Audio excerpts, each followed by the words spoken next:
Happy Monday, everybody. Hope everybody had an amazing weekend, and thank you for chiming into Warrior Health. Um, had a pretty cool show lined up, um, and now I'm alone. uh, so in the past, I have challenged myself with whether or not I wanted to come on or not to do the podcast after it gets messed up. The hardest part about this is that I can't depend on everybody, to have a perfect day, have a perfect parenting situation with their kids, work, health, everything gets messed up. And I totally understand that. I am one of the most understanding when it comes to how your life can get turned upside down a little bit, and sometimes you can't make it. I'm now at 15 people in 3 weeks that have canceled on me to come onto the show to talk a little bit, right? And I love reaching out to people to see if I can get them to come out of their comfort zone, but I'm not going to be one to push somebody out of their comfort zone. I will never pressure you to be on the show. I will never pressure you to talk about things in your life, but I definitely want to welcome people in to be able to allow them the platform to be able to talk about the things that are bothering them. How are you doing? And Ari, it's oh shoot, I'm going to say it wrong because I just got done having you tell me over the weekend how to say your name. Okay, you're gonna have to spell it out or sound it out for me again because I just totally forgot. I wanted to go back to say it the way that Daryl and I were saying it, but now I remembered that you told me it was not pronounced that way. Becky, how are you doing? Let me know if that little background music is too loud at all. My buddy actually doing some synthesizer, some like piano, doing some guitar, some drum work. That's what it was. It was Irie, not Airy. Irie. So he did some drums, he did some guitars, he did a No Fucking Filter intro, a little rock and roll intro, and then he did this intro. Let's see if I can pull it up. He did this one. I'm not going to be able to pull it up if I do this. Okay, so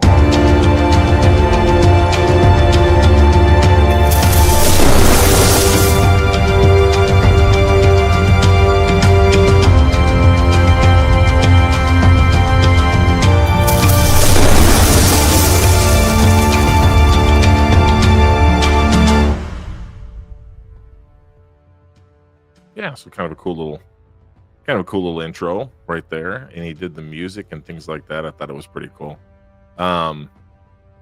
That's good. I don't want the music to be. I usually have it like right around here as like a little background filler, right?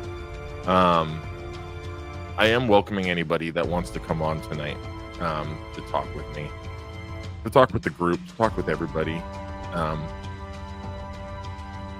Those that know me know that I've been struggling. Brad, who's in here as well, has gotten some horrible news recently, and there's a lot of people that I've talked to where people must be the month for it, must be the last couple months, I would say. It's been tough. What's up, Jesse? How you doing, brother? And Jessica, how you doing? And Brad, thank you for that too. It's been tough dealing with all this kind of stuff, and I want people to have the opportunity to speak about their week, speak about the things they're going through, not just loss, not just grieving that, but sometimes it's the anxiety, the PTSD, the sadness that you go through that gives you almost that feeling like you're grieving somebody, because it takes away from your life, right? It takes away from everything that you're trying to do on a daily basis.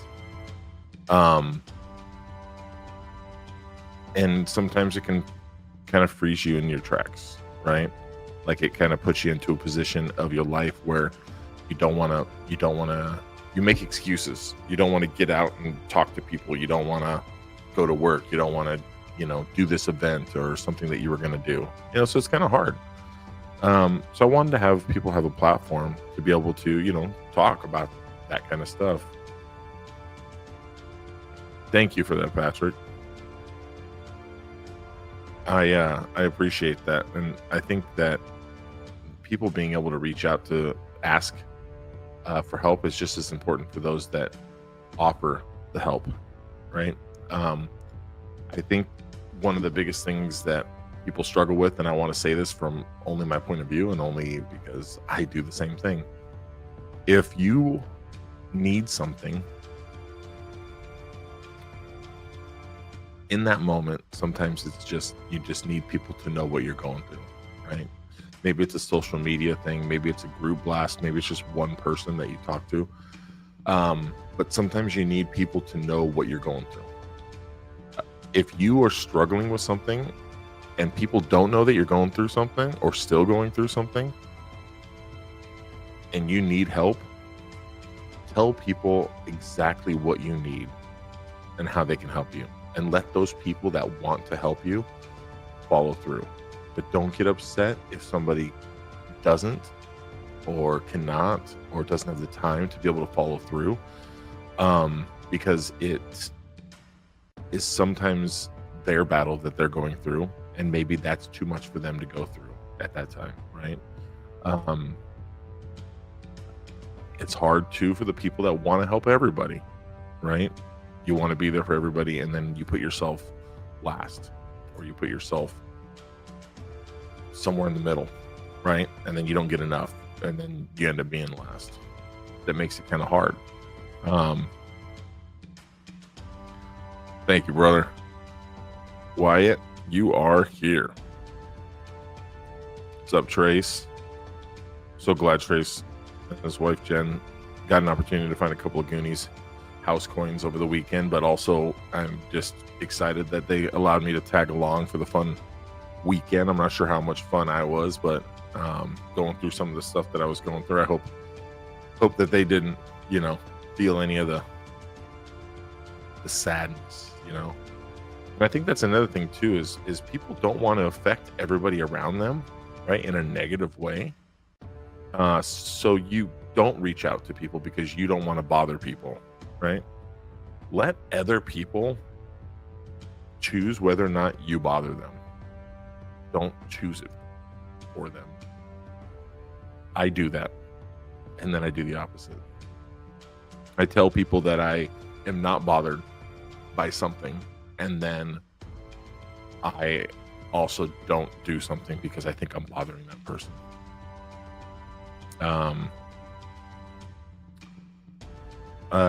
Irie says, I'm mentally exhausted today. That was an intense weekend with my family gathering memorial. Today I struggled focusing in math class.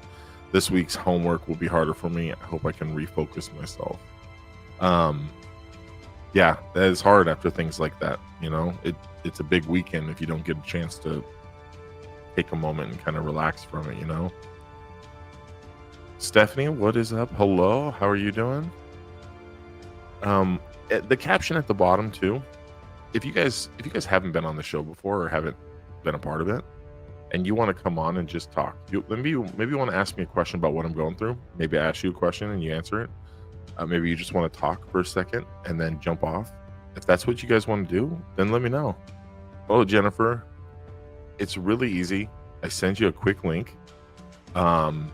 You literally, computer, phone, doesn't matter how you do it, and you just accept the camera and the microphone and you jump in. If anybody would like to come in, please just send me a message. Say I would on Facebook. You can watch the show, be on the show.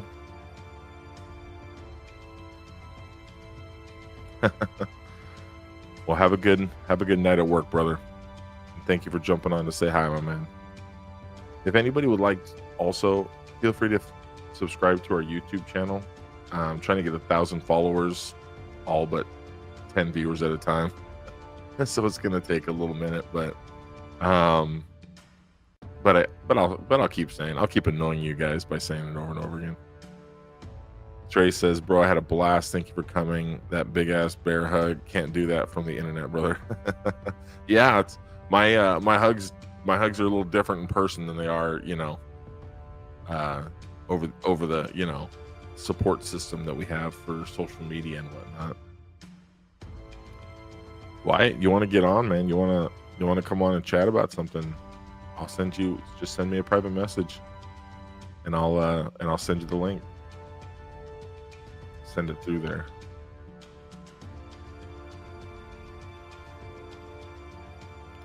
Oh yeah, Trace will have to come on and talk about his coin. He'll have to find somewhere in Texas that he has some good reception, and he'll have to come on and talk about how he got them. That's the most important, right? Taking the time that we have for ourselves, for healing. Let me get into it a little bit here until somebody private messages me and wants to come on. Yeah, it was great to meet you as well. Sorry, I didn't mean to get there too early or wake you up too early or anything. Everybody's on different sleep schedules and such. But I'm gonna start it off tonight. It's what was this? Such a hugger. Love a good hug. I am obviously the self-proclaimed, but I believe to be the greatest hugger of all time. I challenge anybody, and I've challenged people my entire life. I said it when I was I think 7 years old, that I am the best hugger in the world, and I've never stopped saying it or proving it. I think it's such a huge part of society that is lost over the years, over and over again, that people do not value as much. I think people value some sort of idea that you're not supposed to. So let's see. So Wyatt's gonna jump on. He's a little nervous, so he's gonna bear with us. He says he has a tendency to ramble a little bit, but I can rein him in. So I'm gonna bring people on, and then we're gonna talk a little bit, and then I'm gonna bring in somebody else if they would like to come on. So please, I can bring everybody in the lobby too. So, and then we'll just filter through. You can watch it as then I bring you in. I ask you if you're ready and stuff like that. So we'll start with Wyatt, but I would really love it. I mean, you don't have to stay on long. You can exit out, or you can just kick me out of the studio, and I'll kick you out of the studio. But yes, I've been going through some. I'm gonna break it down as quick as I can. Since January this last year to May, I lost 7 family members, and in the last about a month, maybe a little bit over a month, but somewhere around there, I have lost 3 more. So 11 people this year, and it's not even into October yet, really, So it is it's been debilitating, and it's been hard to be able to structure my emotions and feelings going through that kind of stuff. So that was one of the topics I wanted to bring up, because I know a lot of people are struggling with that. So we're gonna get Wyatt in here, and as per his request, I'm not gonna let him ramble. So let me see if I can't square this up here. There we go. And Wyatt, and there's Wyatt. What is happening, bro? Let's do a little mic check. How's the mic? Can you hear me? Oh, I can hear you loud and clear, brother. All right. I can get a little bit of an echo here. You have an echo? Yeah, so it's repeating what you're saying. Do the Facebook. If you're on Facebook still, cancel out the Facebook and just do it on here. You'd have to re-sign into the podcast on Facebook though afterwards. But if you kick that off while you're in here, then there should be no echo. And you let me know when you're ready, brother. Whoop, give me 1 second. Yeah, you got it, man. All right, I think I'm good. Is that good? Is that good? Nice. Yep. Nice. Well, hey, I do want to say that we one of the few times I've gotten a chance to meet people, and Rose City Comic Con seemed to be the one cool place to meet a bunch of different people while we were there. But what are you struggling with lately? Okay, what's your biggest struggle with lately? I would say I've been having dealing with some anxiety. I think it was triggered trying to take my daughter to wanting to teach her how to drive, and she's 18 years old and just doesn't want to listen. And finally, I told her, I was like, well, you need to either talk to an instructor or talk to somebody else. I don't think I can do it. I was just mad. Yeah, but frustrated because So she didn't take that too well, and she's just as stubborn as I am. So she just kind of went, okay, I'm just not going to worry about it anymore, and that's that. And I went, well, but I kind of still want to teach it, and I kind of feel bad. So it's my anxiety kind of kicking in and going, am I worth it? Am I worth wanting to teach her and all that? But that kind of compounded, and I've been kind of dealing with just the last 2 days, just not wanting to be around anybody and just being angry at the world. And it wasn't necessarily about that. Ended up, to put it in perspective, I went to a birthday party a couple nights ago. A buddy invited me. It's like there was some girl that was going to be there. That was like one of her friends. I was like, oh wait, that's the girl that's like super obsessed with pinball, right? And he's like, oh yeah. It's like, all right. So it just made that. He's like, she's kind of cute. I took a picture I took from inside a pinball machine, many years ago, and just blew it up and gave it to her. To be honest, I don't even know if she even opened it yet, because whenever we were there, I only talked to her for a little bit, not anything real serious. But it was I've struggled with I'd say flirting, with females. I was married from 2004 to 2019. And that's a whole another story. But what I ended up doing is I kind of reverted back and going, well, now what do I do? I did have an online girlfriend that was a girl that I knew from high school a little bit. And that was just really during COVID. Didn't really work out. Never really met each other. Type thing. And to be honest, like I've had like actually one date in 6 years. And so I was at this party yesterday. It was like 30, 40 people and like 75% females, all around 30, 35 or so. And I had one girl. The buddy had he actually has like an upright old school arcade, with Donkey Kong on that, and like a bunch of other games on there. So she just got real enthusiastic about it, and I'm like, okay. And I was like, well, whatever. We just played for like half an hour or so, and then I was like thinking everything's just going great. Or did you talk too? What's that? Just playing, or did you talk as well? Oh, no. Yeah, I got to know her. Got to know what school she went to. Different things about her life, and she got to know a little bit about me. And then her husband shows up. I'm just like, what the fuck? Wow. Okay. Yeah, that's a curveball right there, right? Story of my adult life. So it's kind of like an ongoing theme when something I think I'm clicking with somebody and going to say something. Yeah. And they're like, well, I've got this. But so going with some of that, and now that frustration with, let's go back to the frustration with teaching your daughter to drive, right?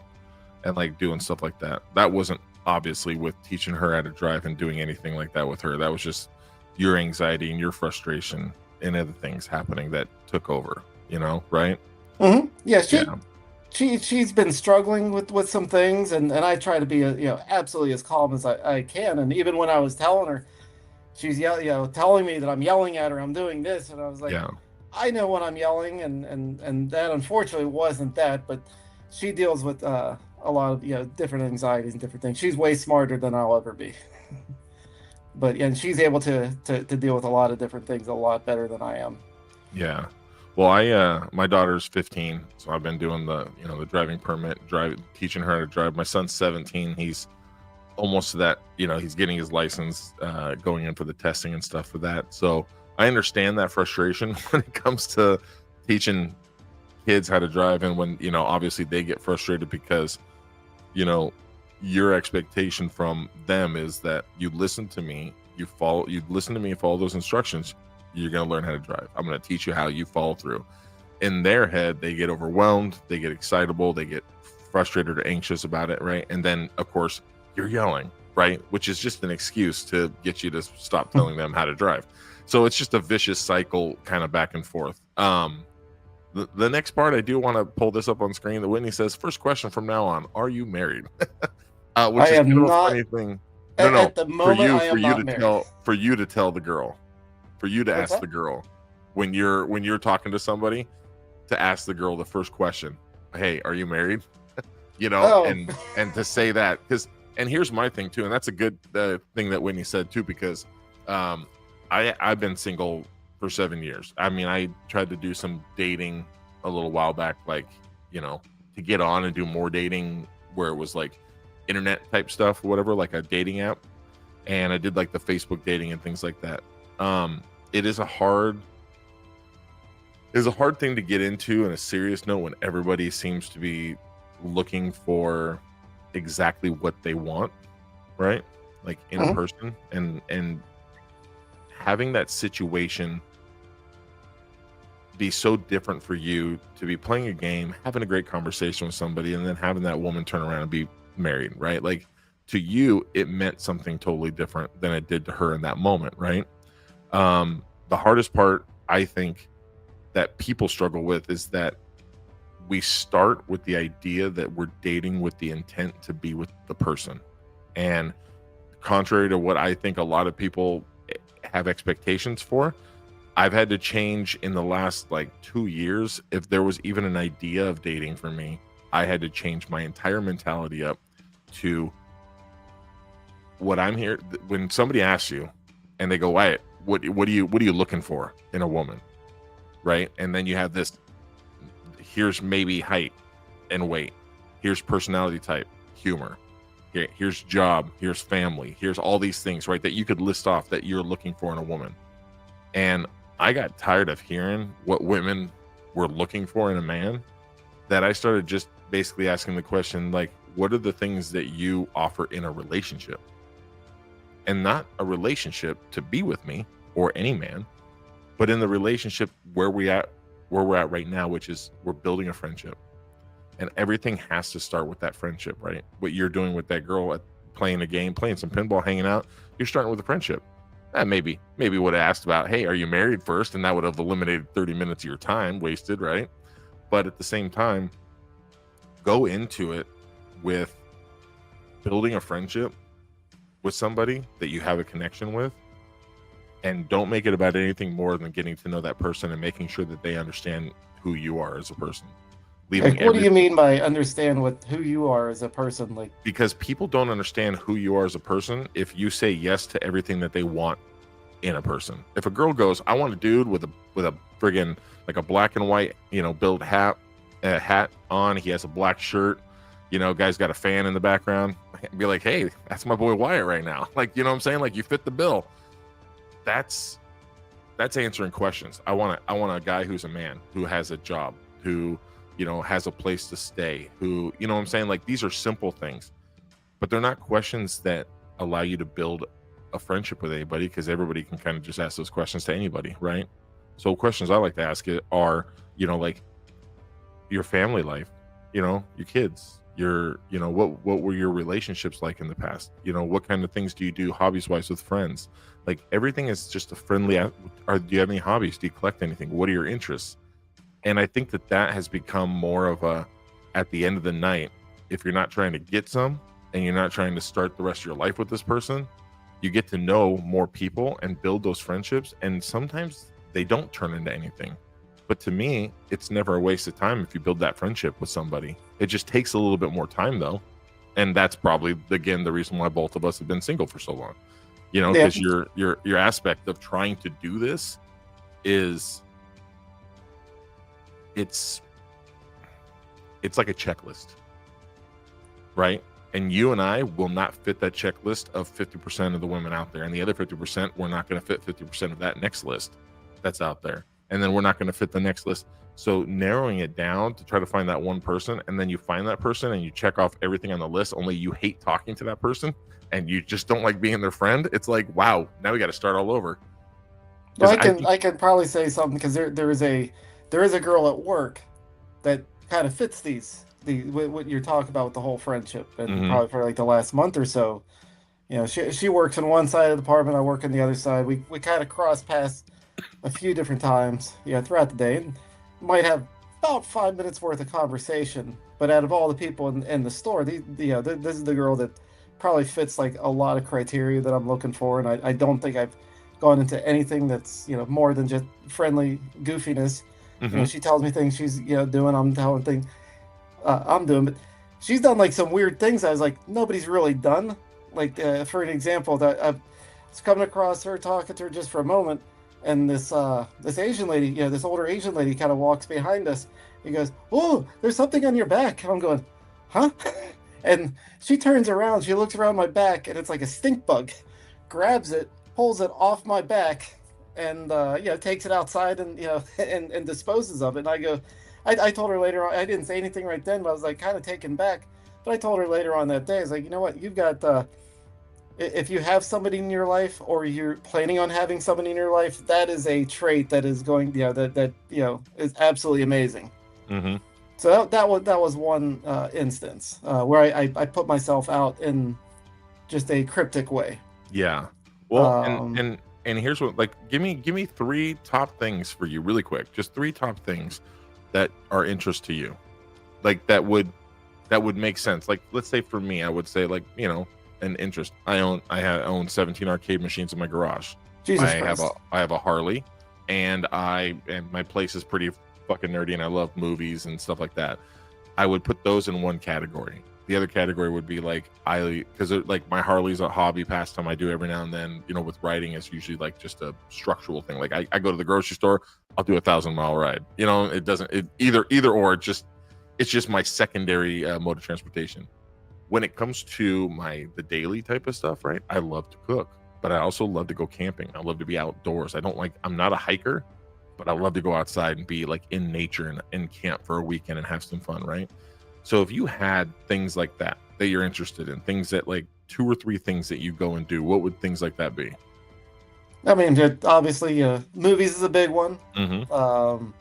Going out and doing concerts. That's actually something that I've evolved into, and I've done over the last year. I mean, I went from going to no shows over the last 10, 11 years to going to 40 shows in less than a year.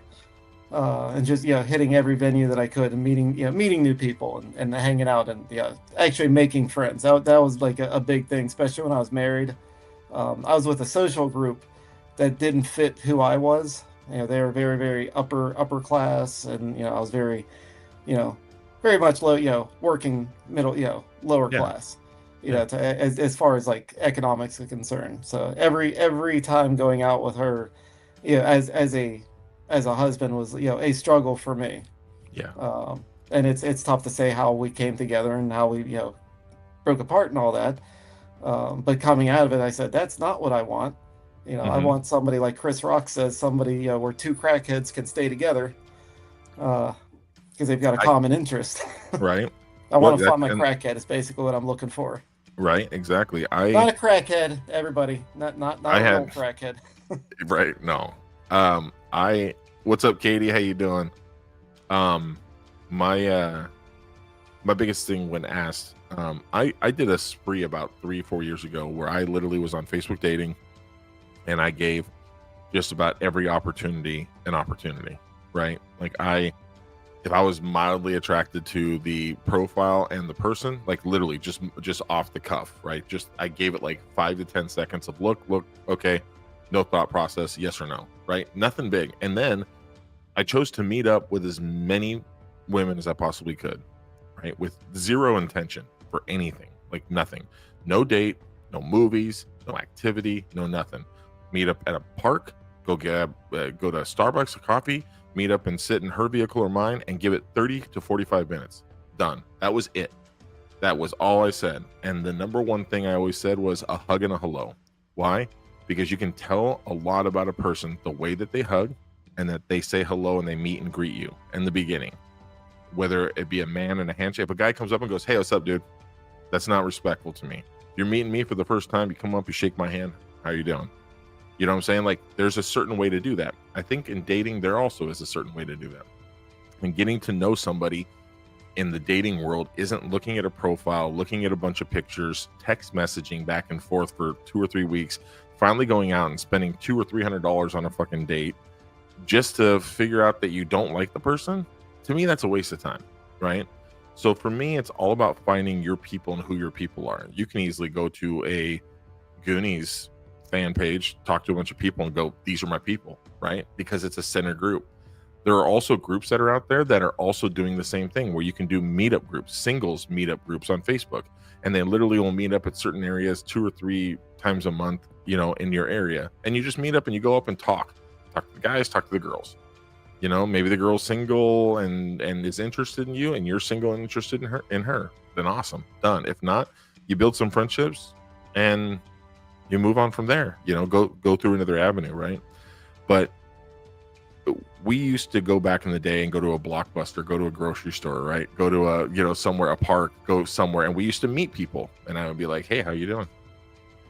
"Fine. How are you doing?" "I'm good. My name's Dustin." "Hi, my name's so and so." Okay. Now the conversation starts. We talk 15, 20, 30 minutes. You know what? I'd really like to see you again. Like, thank you for talking with me and stuff. Give the person a hug. Here's my phone number. Give me a call. Maybe we talk a little bit more and go hang out. Sounds good. We are so lost on that nowadays. It is so superficial. It is so social media that nobody does that. So for me, the hug and hello is a way that two people don't have to spend a bunch of money. They get the opportunity to see that person in real life, talk to the person in real life, and judge whether or not they want to see the person again. And if they don't or you don't, it doesn't matter, because you leave the situation not knowing. And then after that, you either keep the friendship or you start something. Maybe it turns into something. But if it doesn't, then at least it's a friendship, right? And you can nurture that friendship and build that. And I have women that are on my Facebook that I have built amazing friendships with, that went on one date or no date and met off Facebook Marketplace, or not Marketplace, but Facebook dating. And just, that was actually Facebook Marketplace as well. Like, I mean, I've actually done transactions with people on Facebook Marketplace, and we like the same shit. Awesome. Hey, you want to go out sometime? Yeah. So things like that, I think it's all over the place. But I think that if you structure it around sticking to a friendship first, right?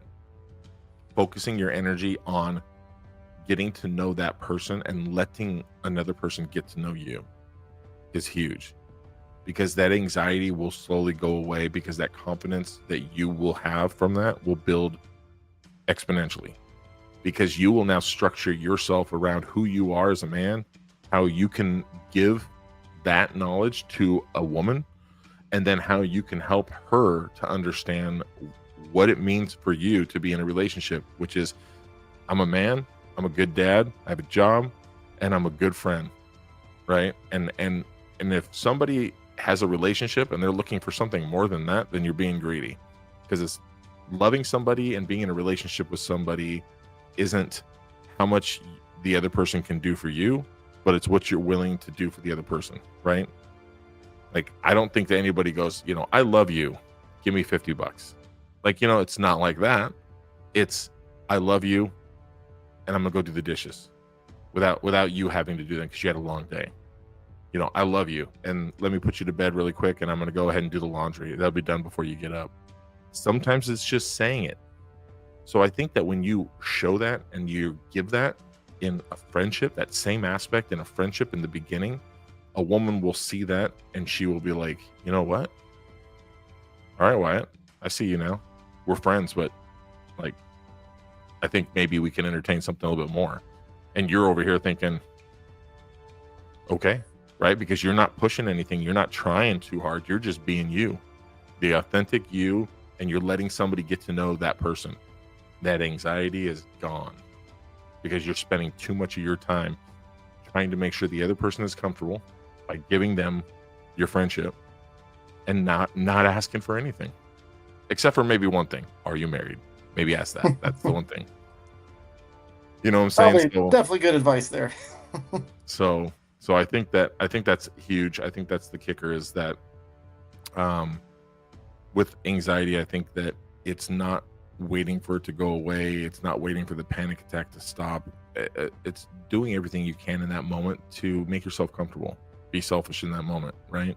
You get anxious about something, you're getting worked up, fucking take your time. Pull back. who are you to expect anything more from yourself? You shouldn't. You're struggling in that moment. Be in the moment. Allow yourself to feel it. Give yourself some grace. Work your way out of it, and then move on. But don't dwell in it, because the dwelling in that will give you more anxiety later. You know what I'm saying? Like, and these are things that I wish I was smart enough to fucking come up with, but these are things that I've been reading in the last year, because one of my goals before even doing this podcast was to try to be a motivational speaker. So I did like 4 sets of classes to try to figure out what I could talk about and how I could approach it to say these things to help people. But in retrospect, when I started it last February, I didn't keep doing it because I was waiting to help everybody around me. I was learning about myself, right? And I think that the more you do that single thing, the more you learn, the more you adapt to it, it helps you out. So if you don't avoid your anxiety, walk away from it, or give into it, I guess, but you challenge it, hit it head on, right? Question it. Why am I anxious right now? Is this the reason? Okay, if this is the fucking reason, then why? Why is this the reason? Why did it become the reason? It was never the reason before. Now it's the reason. And that anxiety could come at any time. You're on a date with a girl. You're driving with your friggin' daughter to try to figure that out. It could be at work. It could be meeting somebody for the first time. It could be coming on a podcast. It could be anything, So, give yourself some grace when you're doing the things that you're doing, and know that you're doing it right, because if it makes you comfortable, then it's right. So, but was that okay? You did good, sir. Okay, I don't want to like overstep any bounds or be too forthright when it comes to things. I know I don't follow my advice as much as I would like, but I am learning each day, and I think sometimes following your own advice comes easier when you say it out loud. I think the reason why I've been more vocal lately and more vulnerable lately is because when you say it out loud, you start to understand it, you start to believe it, and you're not sucking it in so much, right? So saying these things to you, man, don't think it's me preaching to you about the things I think you should do. This is me basically talking to you going, hey, this is what I want to do for me, and you're just going to listen to it and hopefully pertain it for you. That was my plan. That was my plan the whole time, right? Yeah. Well, you're a smart man, Wyatt. Damn yous. You foiled again. But hey, brother, I appreciate you coming on, my man. And anytime you want to come back on again and talk and stuff, let's do it again. Absolutely. Don't think I didn't see the bed. I saw the blanket. I see that blanket in the background. I see my blanket. I can notice my blanket. I might be colorblind, but I can see that blanket. But awesome, brother, man. I appreciate you for coming on. Thank you so much. Oh, absolutely. Yeah, thank you. Yeah, continue on. I will, sir. Doing what you're doing, sir. Oh, and then I just totally booted myself out. That was kind of funny. Let me get to some of these. Sorry about that. Try to give the full attention while I'm in there. And sometimes I didn't see some of these questions. I will scroll back up a little bit here too. Oh yeah, how you guys doing? Facebook dating is rough. All of them are. Yeah, I hear that, right? Hey everyone, happy Monday. Happy Monday to you, Allie. You damn right? You know what I'm saying? Fucking A, got a chance to hang out with not only Trace and Jen, but also Roger this last weekend too as well. Who owns Gizmos, by the way, too, if people didn't know that. You go to Astoria, man, head down there and hang out. It's one of the funnest atmospheres to be a part of, and welcoming as well. I hug everyone. Well, you don't hug me, Allie, because you don't like to hang out with me anymore. Just joking, Allie.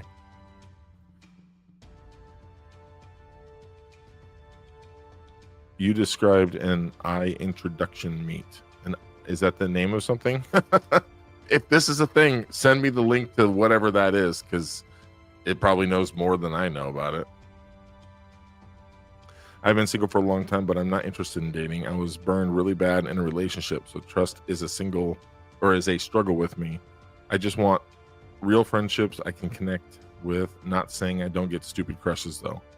So on this note, on the beginning, Kelly, on this part, right? Single for a long time, but not interested in dating.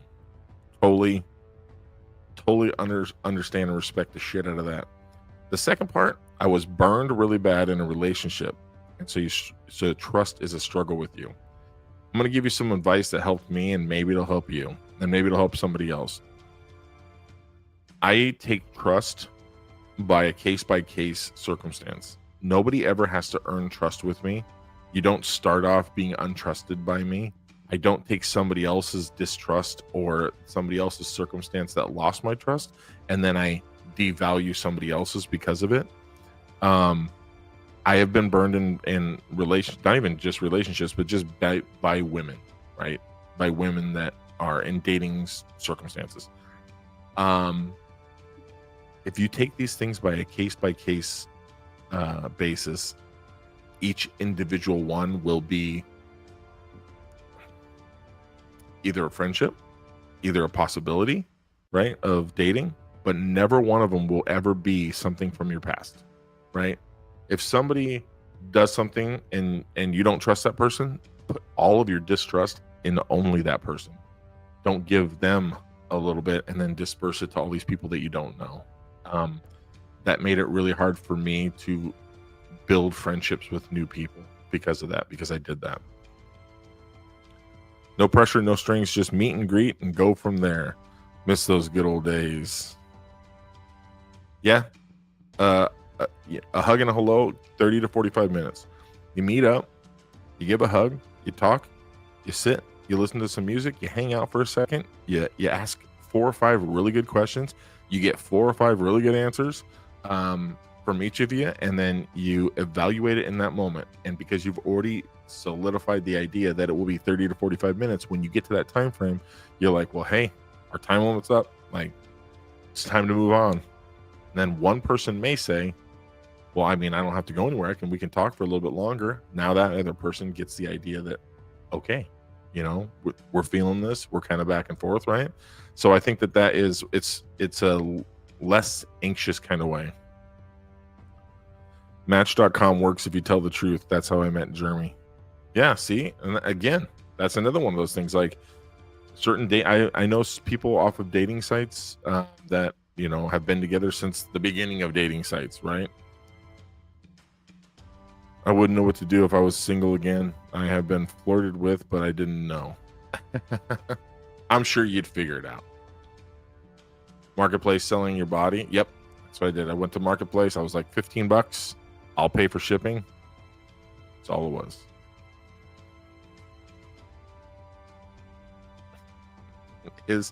His feet. I don't know what that is. Oh, my feet. Selling my feet pics. Oh, gotcha. Yeah.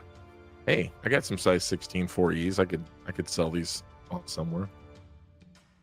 This makes me think I should have a nerd speed dating night or some dating meetup. Because, by the way, Roger, you can also talk to Trace a little bit too. But we were over sitting over on the side because we were waiting for a little bit before they had to leave to go to the underground. And I got like 5, 6, maybe 20 ideas for gizmos. So you let me know you want to talk about some stuff, because I got some ideas. I was people watching. I was there for quite a bit, so I saw a lot of stuff, and I was like, you know, I got some good ideas how this can be a little bit better. I would be lost if I had to go back into the dating world. I think I'd rather buy a camper and travel instead. I think everybody says that, but here's the thing. If something happens and you're not with somebody and you lose your world, trust me, I know the pain. I understand that.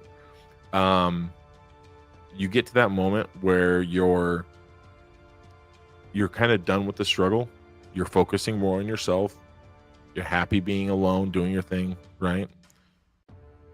In that moment, you start building all these friendships with people, and you start understanding more about yourself, I think, post breakup, divorce, or whatever it is.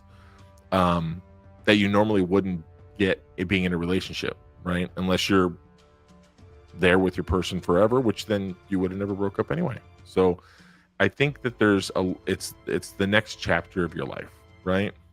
I feel like I'm in the 36th chapter of my life, and the book is still not done. I have no idea. Next one. Definitely the little helpful things matter most. Be picky, though. Very true. Don't overthink either, but it is easier said than done. Also very true. Absolutely be picky. We all deserve the best, and to not settle. True. To not settle, but sometimes aiming too high and imagining what the settle looks like before you get there is like judging a sandwich before you know what's in it. You know what I'm saying? Like, I get some people are like, I don't like pickles. I don't like tomatoes. I don't eat mustard. I don't, you know what I'm saying? But don't not go pick up that fucking amazing sandwich, take a big bite and go, maybe all this shit just works. Maybe I wasn't settling for that sandwich, wanting this other one. Maybe I just needed to wait till I enjoyed every aspect of that sandwich. Yes, I know. I definitely, let's see, great advice, Dustin. I don't know which this part pertained to, but I guarantee you it's probably not for my sandwich analogy I just gave. But you got to please, Stephanie, tell me which part that was for while I get through these comments. Self-awareness is key. Otherwise, we become stuck in patterns. Yes, that's very true. I hope you're all well. You as well. Roger's awesome and his place too. You damn right. Ignore the eye. Oh, gotcha. Okay, that makes a little bit more sense when I go back up and look at that now.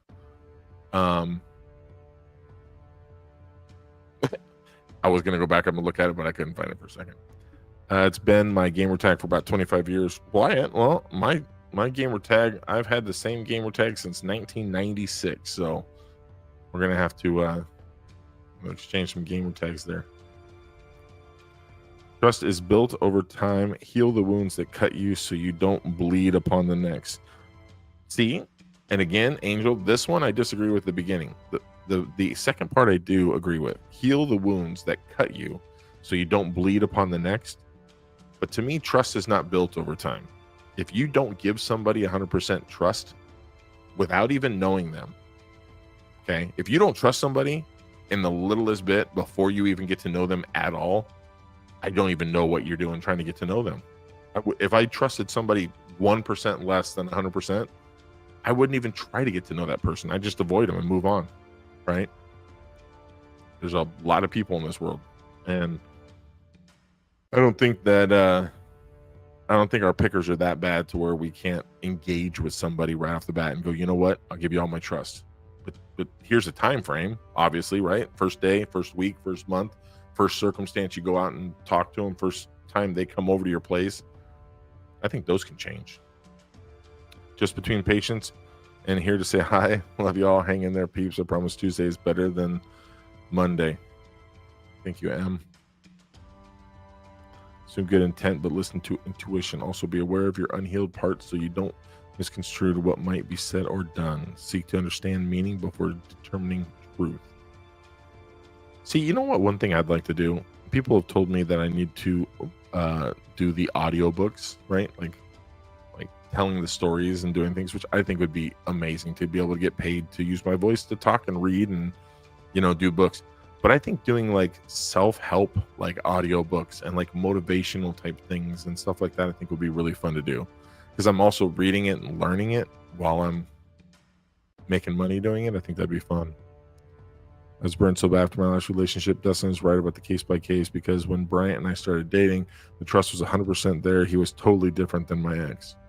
I think people can prove you wrong when you think that you can't trust somebody. I think that somebody will come along and they'll be like, wait a minute. And you don't have to trust. You don't have to like fully 100% trust somebody. You just like I get it. Like, you can't just go into somebody and be like, I trust you with my life. Like, you're not going to go up to somebody you don't know and be like, I trust you with my life. What I'm saying is the trust can build. You can get more, like the person can be more trustworthy. But in the beginning, not giving somebody 100% of the benefit of the doubt, I think that's being a little, I mean, who are you as a person, as a human, fallible being, to say that you can't trust somebody else? What if you can't be trusted? Maybe that's the reason why you don't trust other people. You know what I'm saying? Just got home from work. It was definitely a Monday. What's up, Jen? How you doing? Oh, by the way, her name is like an eyeball, Irie. I had to get that right. I've been cutting through a couple toxic relationships. I'm scared to date. Don't be scared to date. Trying hard to heal for a while. Self-care time. I don't want my experiences poorly affecting a new relationship. And when someone good comes in my life, I almost feel like it's too good to be true. Well, self-care time is important, but also self-care time doesn't mean avoid people, avoid the idea of a relationship, avoid getting to know people, avoid all this extra stuff, right? Like, you're not, because you're going through shit in your life doesn't mean that somebody else isn't. And if something's too good to be true, more than likely it probably is. And sometimes it's a good thing. Just saying. Sandwich analogy. I'm glad I'm caught up right now on this one. I was spot on. What I meant before was the advice you gave Wyatt. Thank you so much. That would be a fun career. Jesse, tried the whole dating scene. Honestly, it seemed to never work. I'm not saying I'm the greatest person in the world. I know I have my faults, but after a while of trying to impress people, I just kind of went to group activities like car shows that kind of led into meeting a ton of people that I never thought I would ever be able to meet. Very true, right? I think that is one of the biggest things. You're saying that, like the group activities, right? And you find those things. You go on Facebook, you got to put yourself out there and you got to be a part of those groups, right? Go hang out and do things. My two favorite audiobook narrators are Stephen Fry, Harry Potter, and Friction, Will Wheaton, Ready Player One. Oh. Great voice. Wait, does Will Wheaton do Ready Player One? I said it before, I'll say it again. You resemble John Candy audio-wise. Wait, I do?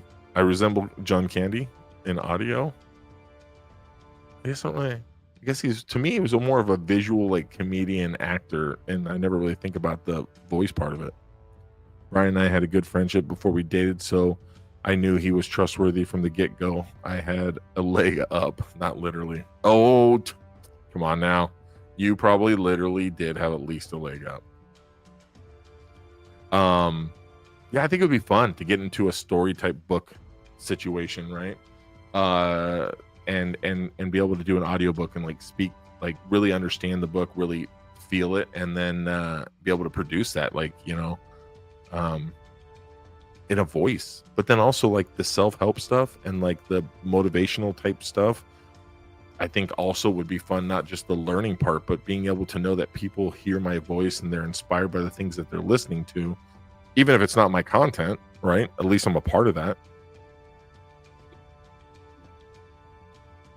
Josh Brolin from under the truck reading his own book is amazing. That would be cool. That's another cool thing too, is I feel like some people should just read their own books too. Although I did think it was really cool that I did get a whoops, hold on. Let me type this in. Let me type this in really quick. So I did offer to, I didn't know it was already coming out because I knew that it wasn't there. But I did offer to read Mark Marshall's book for the Goonies, Droids, and Killer Whales. But it was already coming out, and so I was a little too late. He says that when the day I said it was last Wednesday, and then Thursday he said, Dustin, the ebook went out online late last night on Amazon. So he goes, 2 down and 1 to do. He goes, but friends are saying that I need to read the book for an audio edition, that he needs to read the book for an audio edition. However, he says he may ask me to read the 2 forewords by Sean Astin and Bill and they are so busy that I'm not sure that I will get to ask them to do it. So anyway, that would be kind of cool, right? To be able to have my voice in just a small part of that audio book. That'd be cool.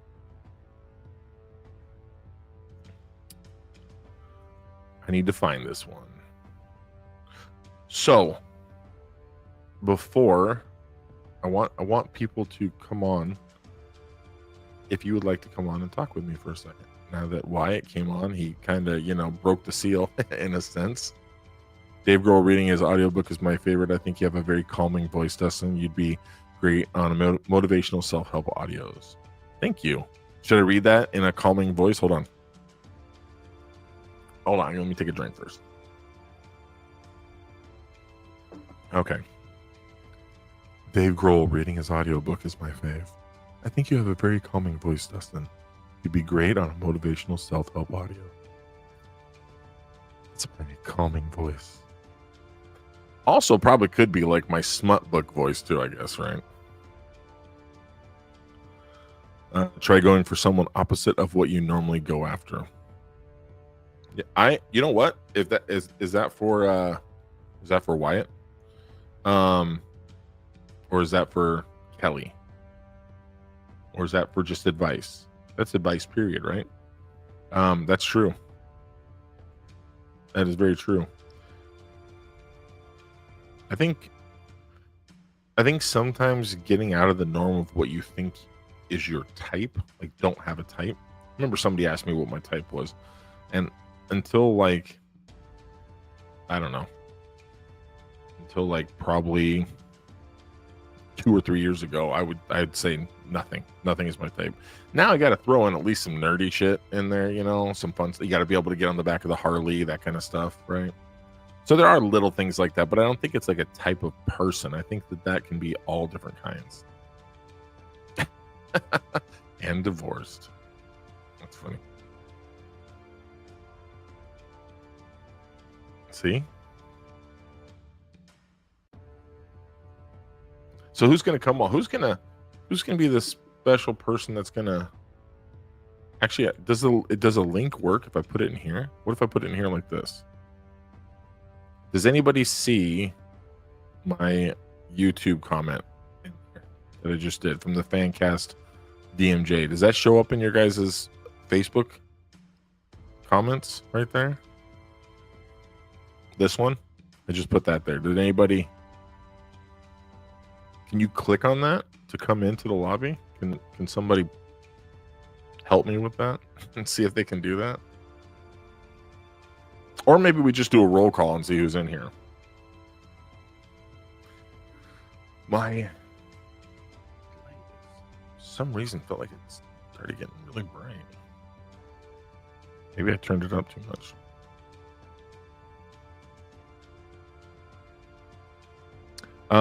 Let's get into I'm gonna get into it. Let's get into some of the still nobody answered my question about the friggin' thing.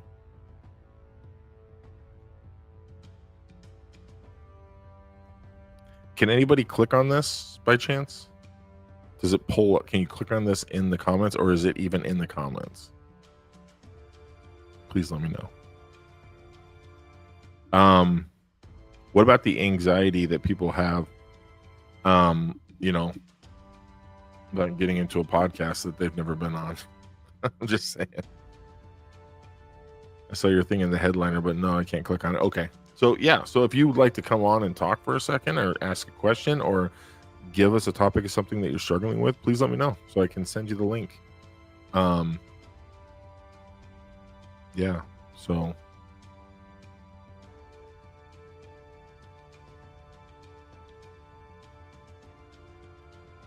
read the book, The Secret.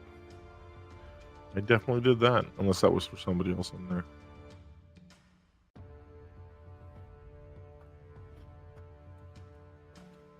I'm gonna see the who does it.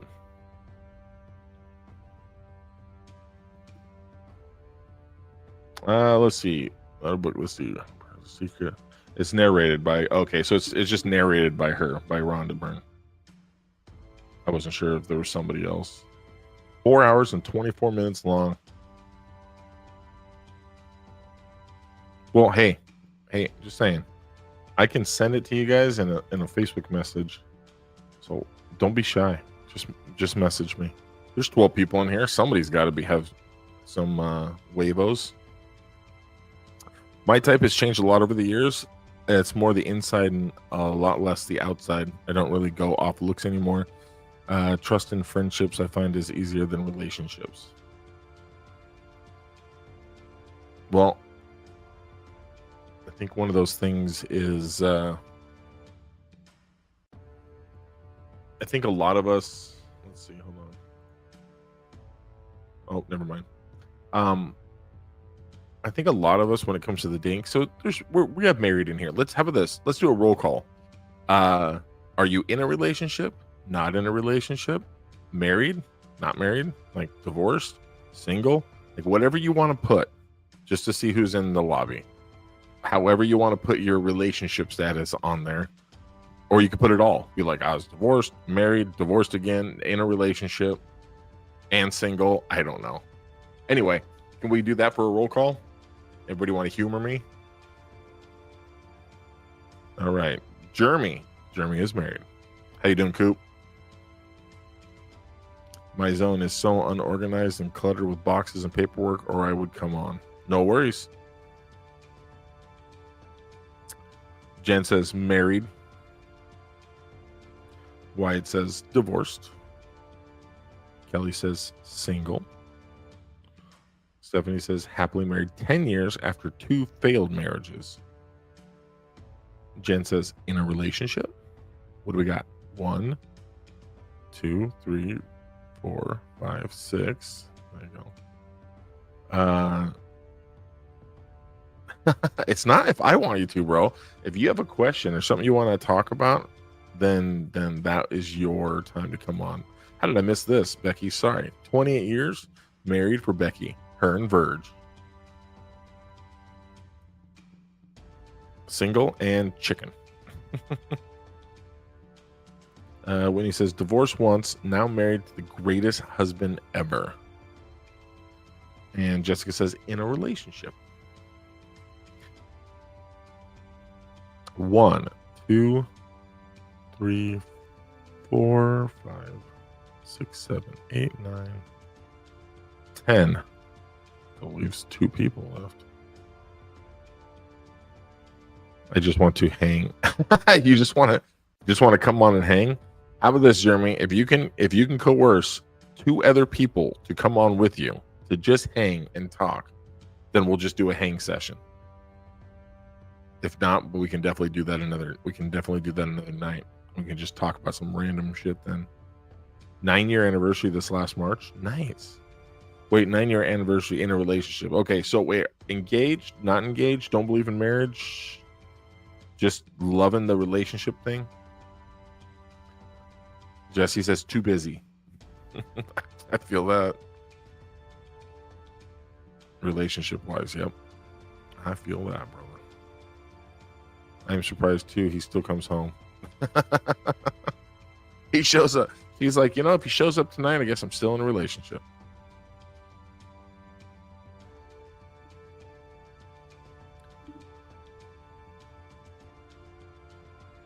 Thank you guys. Thank you guys for humoring me on that with the relationship stuff. Sometimes people are not interested in wanting to come on and talk about that kind of stuff. I'm not seeing my shit blowing up, so I'm definitely not seeing married once. Okay, so married once, now in a relationship for 9 years.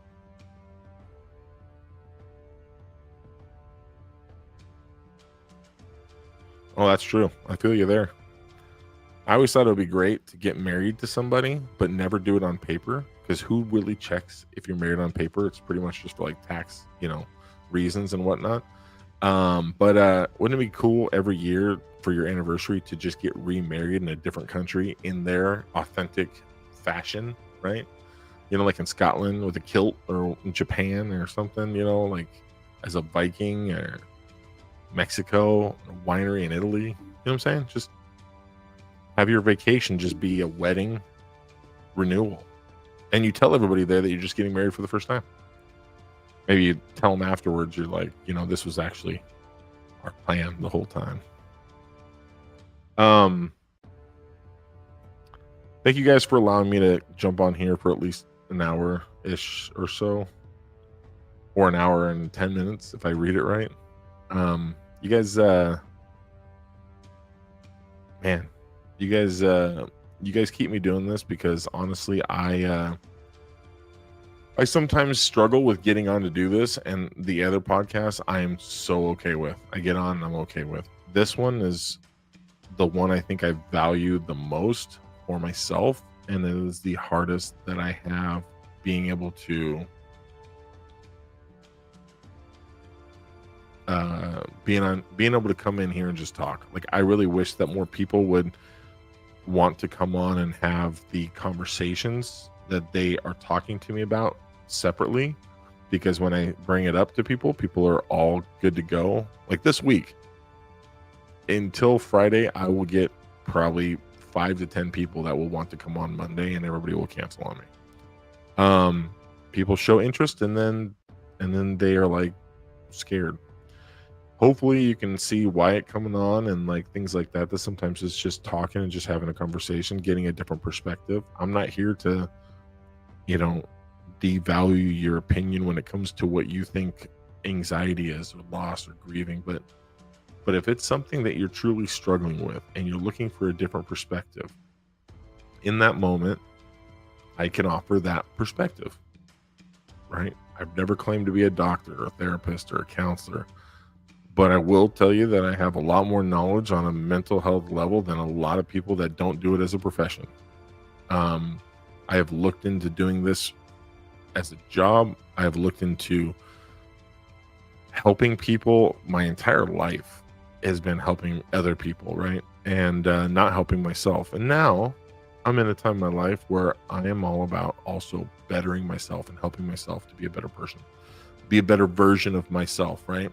I still think by next June that I will be in the best. My goal, people make their own goals, right? My goal is to be in the best mental and physical health I've ever been in my entire life by next June. Do I think I can do it? Yes. Do I feel strongly that it is on the right path right now? No. But something in me says that will happen. Don't know why. Just an intuition, maybe, or something like that. So I don't know. Let's see. I'll go backwards. Sorry, I had to hop off. My parents called. You don't have to apologize for hopping off. If nobody was in here, I'd probably still finish an hour and then just bounce.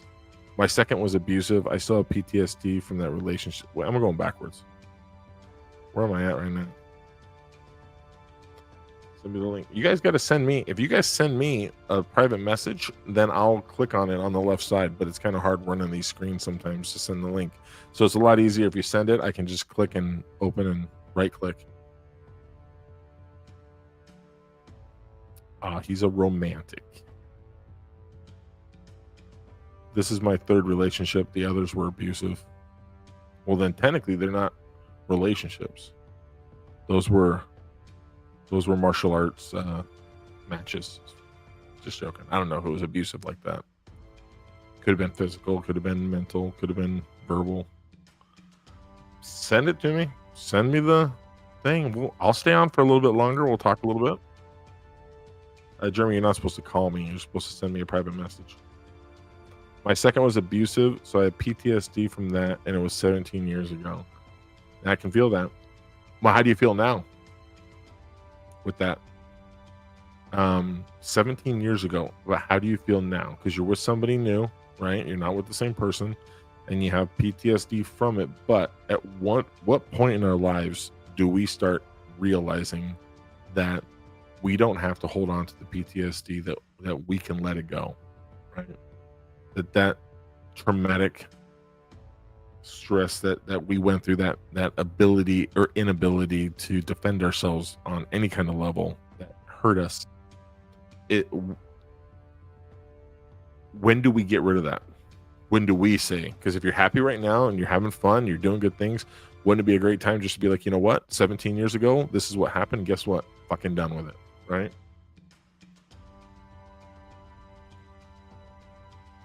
I can't do two things at once, remember? Okay, I have that.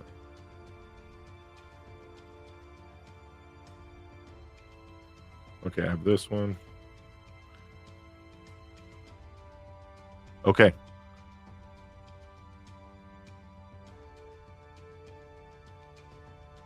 Just, you know what? Fuck it. I just went through and just sent like 8 out. Let's see. I struggle with my dad's death and my anxiety and depression every day.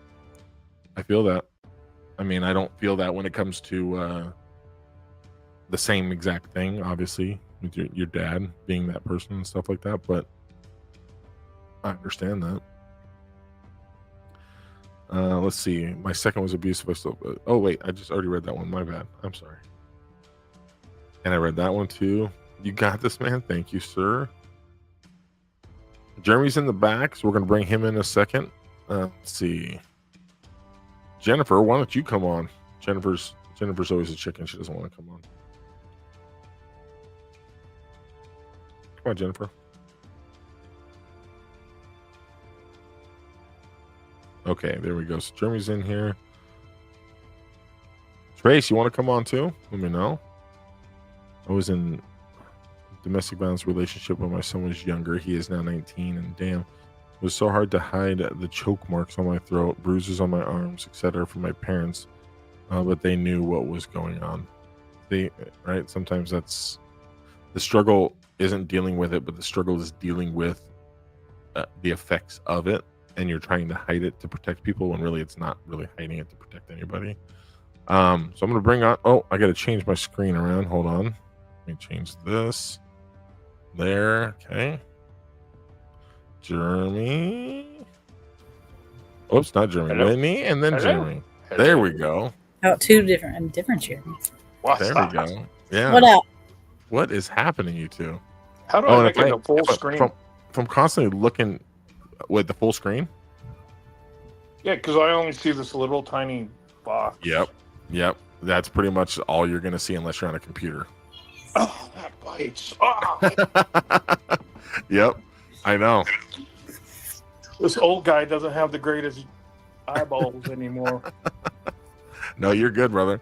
Well, you're on, so you don't have to worry. Hey, you don't have to worry about, trying to look at the little screens on there. Nah. Allie says, "Hey, you guys." What's up? Trace says, "Putting the kid down. Give me a bit." Okay, hey Trace, you know what? I'll send you the link, and then you can get on when you're ready. So, what are you guys up to? How are you guys doing tonight? What can I ask a question? What? And not specific, because it's not. That would be a really hard question to be specific. But with the mental health night, like, what makes you guys? And this is one of the questions I was going to ask some other people when they came on. But what makes you guys even want to get on and chat in here, come on the screen to talk, to answer questions, to help people? Like, what's that thing that drives you guys to want to do that? You already know I'm mental, so it's all right. So yeah, me too. But I think I have great advice for other people. Yeah, if I can help somebody out, I will. Yeah. I can't wait to come back there and then come over to your place and kick it and be able to do stuff like this with you live right there. Hell yeah, brother! I know. And I haven't seen you since friggin' high school, man. Is it really? Haven't I seen you at one of the bars I was bouncing at? No, you said that, but when you said that, I was actually bouncing at another bar. Dang. Yeah. So right now I'm going through some stuff with my neck. I woke up the other day or yesterday and I was in so much pain. I had water.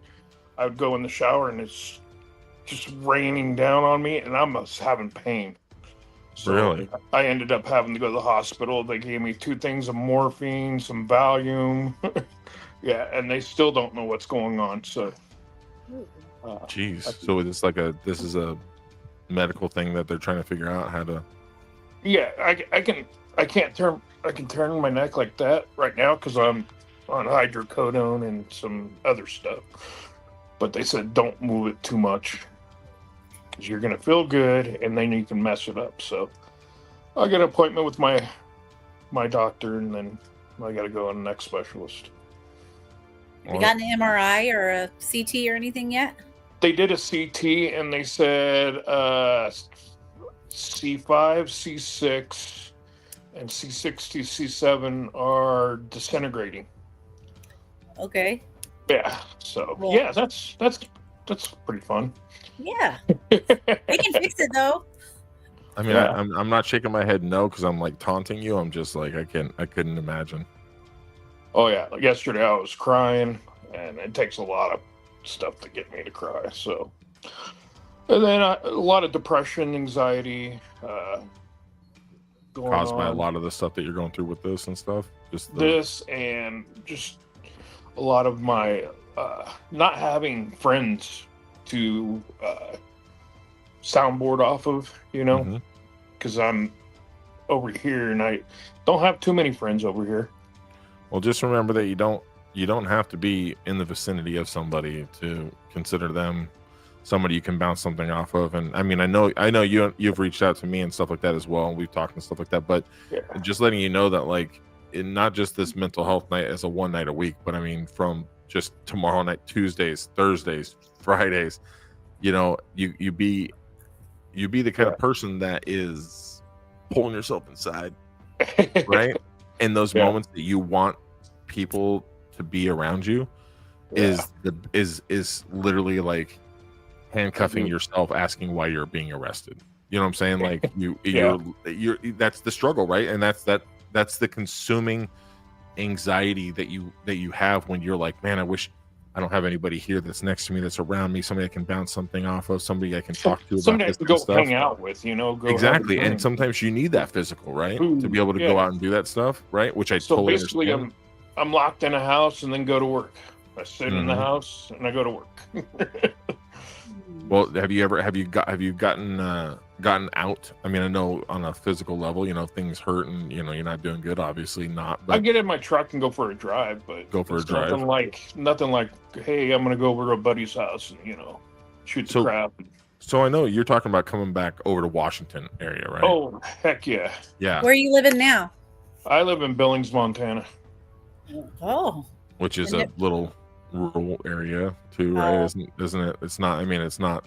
It's the biggest city in Montana, but Yeah, and but it's I mean, I've it's been over got, there. it's got some pretty bad stuff in Yeah. the town. Yeah. Oh. I love Yeah. Montana. There's so much hiking you can go do. But I don't want to go do it by myself. I want to be able to go, enjoy it with somebody else and my wife works opposite days. And So Those do opposites. you, especially like with your wife and stuff, when you guys do have your opportunity, your chance, you guys can be a team when it comes to doing this. I'm going to challenge you something. Get on Facebook, right? Find something that she's interested in and you're interested in together, and just go into the groups and search it. You'll search it by location too, and Yeah. you'll be able to reach out and say, hey, I'll just say something silly. We're looking to get into the face painting group. You know what I'm saying? And just be fun, just whatever it is, right? But like, I did it. My passion. I love arcades, right? Buying Yeah. and selling, talking to people, doing stuff like that was awesome. But you talk to these people for 30, 40 minutes, and then what? You buy the arcade or you sell it to them, and then goodbye. So I started doing the groups, and then I started going onto those groups and talking to people, going, hey, you guys all want to go to an arcade? Like, I literally just threw it out and just like, hey, think about going to an arcade. You guys want to go to an arcade and just go have some beers and hang out? I had like 13 people show up one time after like a week of promoting it, and that's all they did. We all literally just played arcades, and some people were talking. We're trying to be high scorers. What else do you do? And I was like, I ride a Harley there, and all like 4 of the guys were like, you ride a Harley? They're like, and you play video games? And I'm like, yeah. And they're like, that's cool. I'd ride a Harley. I'm like, well, I can help. I can teach you. I went through, with 3 of the guys, we went through the defensive driving course to get their motorcycle license. I helped them by retaking the course. That simple, right? Simple. Yeah. And I grew probably 6 solid friendships out of just doing that one time, right? So Yeah. I challenge you, just get on Facebook, utilize social media for a positive. Find a group that both you and your wife are interested in for anything, even if it's just something you guys like having fun. It might not be a hobby; it could just be something you guys like have fun doing, right? And then both her of you days get are a off chance. are different than my days off. So Do you have one day, one evening that's You. no, right similar, or now is- I'm working. I work my 13 hours. as a security guard at Albertsons. So Okay. So you guys are basically like literally not like you guys so don't you don't even overlap. see You each guys are other then. we get to see each other about 8 o'clock at night, and then we get in bed, and then it's like lights out. Conk. Yeah, and then you're going, yeah, gotcha. Well, hopefully that can change up a little bit, or even if it's When we get to planning Washington, something that you guys get to do together, where you can plan like I gotta an go to- adventure. I got to go down to Texas and pick up the motorcycle, Well, there you go. and then me Road go trip. for a ride. Yeah, road trip. Yeah. You wanna? Me You and got you? some. You got some. We got some. Trace, who he lives in Texas. Where are you picking it up at? By the way, Kelly, Longview, what's up? Texas. Longview. It's like Yeah. What does that mean? 2 hours away from Shreveport. Okay. I Louisiana. have to look at a map. He lives in Waxahachie, Texas. Nice.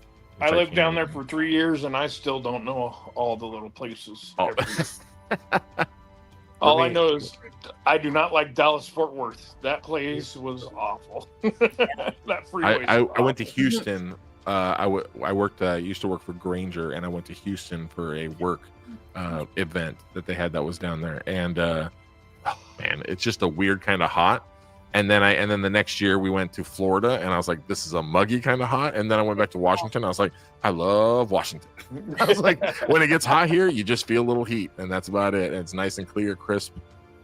Waxahachie. Okay, so Waxahachie looks to be about like 30 minutes south of Dallas, and like like straight down from Dallas. Okay, I didn't know where it was at. So yeah, so Fort Worth is west of Dallas. Waxahachie is about the same distance south.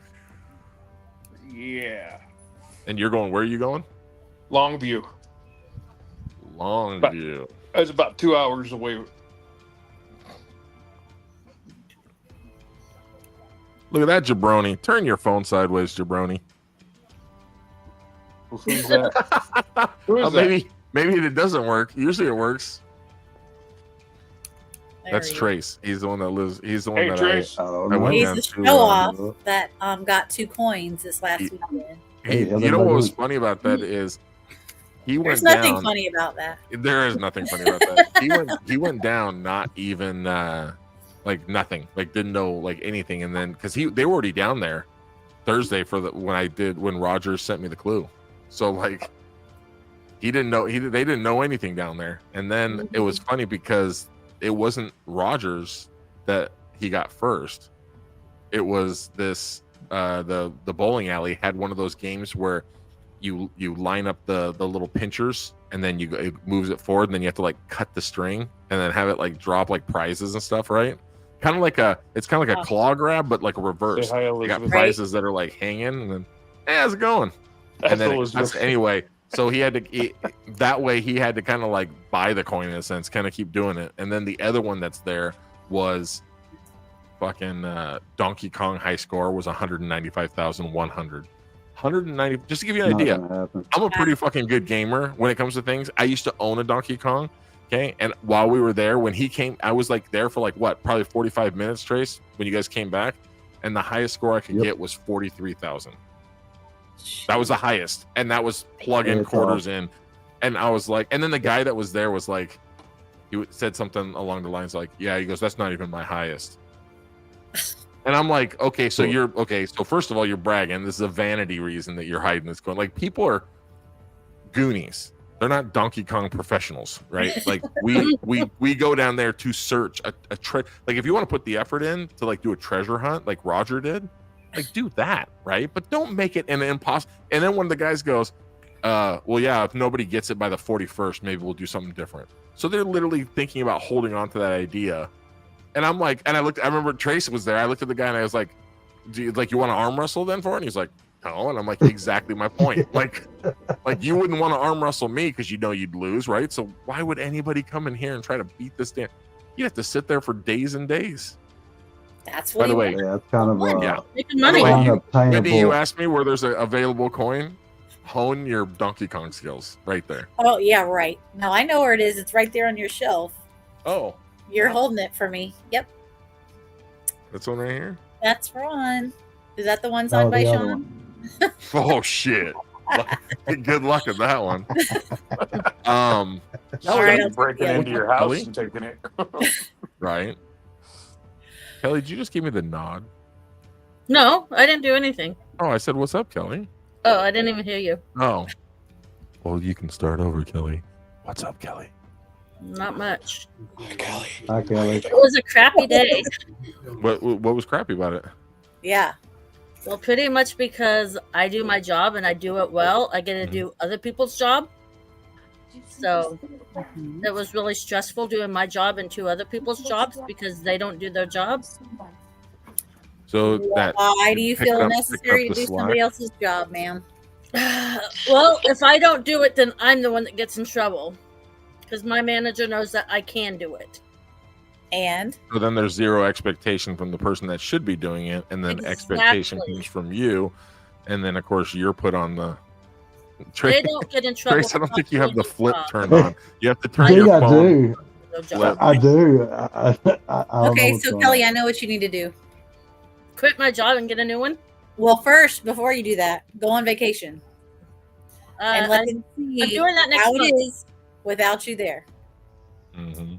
And That's what if I'm they telling you, can't 6 see your months. worth, then give them the due. Peace. Yeah. You peace out, right? Yeah. Yep.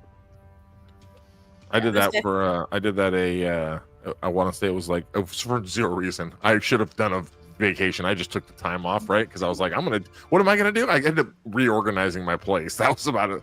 The most constructive thing I did. But I took off was like the entire week, and then Monday, it was just all my time that I had. And literally, when I came back, all the work was waiting for me. Like, it was like, oh, thank you. Okay, cool. And then I was like, let me just not do this for 2 weeks. And then I just put in my 2-week notice. Yep. Goodbye. I'll be gone for a month next month. Oh, sweet. Shit's gonna hit the fan while I'm gone. Yeah, exactly. It won't get done. Good. I don't care. No, you Oh. shouldn't. True. No, you should not care. No. No. And if they How, see lo- your how worth, long will you be off? more money. Like if they give you more money for doing other people's stuff, that's one thing. Nope. But And Yeah. if you see them calling, oh, so Yeah, sorry. don't- No, I get punishment. no I get phone call. punished for doing my job well. And the manager's like, no, you get rewarded because you're so good. It's like, no, it's not a reward. It's a punishment. yeah, that's messed Wyatt- up. He's trying to manipulate you. Wyatt said, you must do retail, Kelly. Me too. And it sucks. As a manager, I try to accept that people work at different skills and pace and try to work around it without going nuts. It's not retail. It's office work. It's FMLA insurance. Ooh, insurance. That's sound yeah, that That's does not brutal. That's not that fun. that sounds debilitating in itself, let It alone does. having to pick up the slack on somebody else doing the work. Doing 3 Right. people's jobs. Yeah. Right? Yeah. Yeah, that's crap. Hey Trace, Yes, sir. you want to tell everybody how hard that one at Rogers was for your house coin, since we got talking Oh my about that a little gosh. bit. Seriously.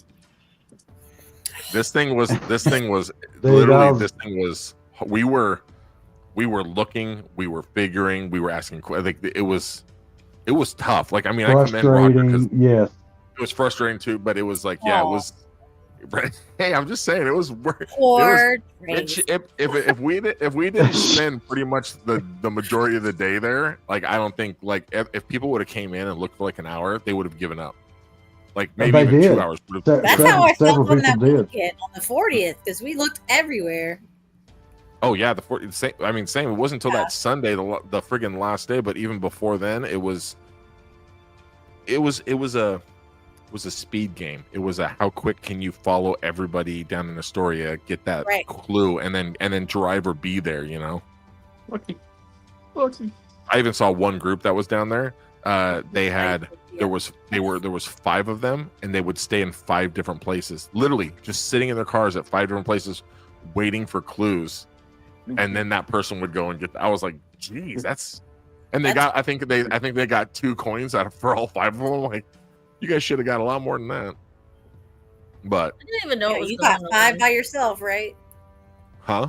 So you got 5 by yourself, right? If you don't count people that I helped down there, Mm-hmm. it was 8. I was gonna say you would include mine. Yeah, so if I include like doing the Mario Kart for like Kelly and stuff like that, or even just being a part of, with Trace or helping out with any kind of clues, things like that, people that would tell me like, hey, we're going to go down there and do this. There was a couple people that I went down and I said, hey, let's go here, and I'll meet up with you over here. Let's see if you can find one. They're like, are you serious? I'm like, yeah. So if you go here and do this, and then you check here, they're like, okay. And then next thing you know, they're tagging me. They're like, Dustin, we found one. I'm like, there you go. Because it's like, I was following I went down there for 4 weekends after the 40th, and the first 3 weekends, nothing, just goose egg on everything. But I spent the time walking around town, following everybody's Instagram and Facebook like pages and stuff for the businesses, talking to the business owners, talking to the employees, just getting every insight I could. And then finally that one weekend that I was there, that the big kind of weekend or whatever, ended up being like getting a shit ton of coins. Like in one day it was like, oh, you're gonna open at 4? Cool, I'll be there at 3. You're gonna open at 2? I'll be there at 1. Like I was ready to go, right? But I mean, I got lucky for a lot of them. Like it just was happenstance that nobody was really down there looking that much, so it was pretty much just me. So That's awesome. but again, Dustin, when we was going through the underground, I was like, I asked the guy, I said, hey, by chance would y'all happen to have another coin? And he's like, no, man, we had a couple left, but they never did get found, so we kind of gave a little more clues and kind of helped them out. And so we was walking through the tour, and he goes, you see that bowling ball right there? I said, yeah. He goes, there was a coin under that. I said, wait a minute. Dustin was telling me about this. And he goes, the guy in the black truck with the flags? I said, yeah, Dustin. That's who I met down here. And he was like, well, shit, where is he? I told you. I was like, I reached out to him, but I said he won't get back to you right away. But I said, if I go down there, they'll remember me when I go down there. Oh, absolutely. Yeah, because that was sucks. I literally so I walked by this bowling ball sitting on the ground. A couple of us did, right? Just walked by and I looked down at the bowling ball and I'm like, that seems weird. Just a random fucking bowling ball sitting right next to a bunch of this old underground shit, right? And then like this dude literally was taking pictures, and then he like took a picture of like the bowling ball like area for like the underground just to take pictures of doing the tour. No shit. In the picture, after the girl found it, he's zoomed in on his bowling ball picture and the coin is just sitting there right behind the bowling ball. He's like, I literally was staring at this picture and I didn't even get it. Yeah. Dang. But I mean, that's kind of how it is. A lot of people were kind of like that.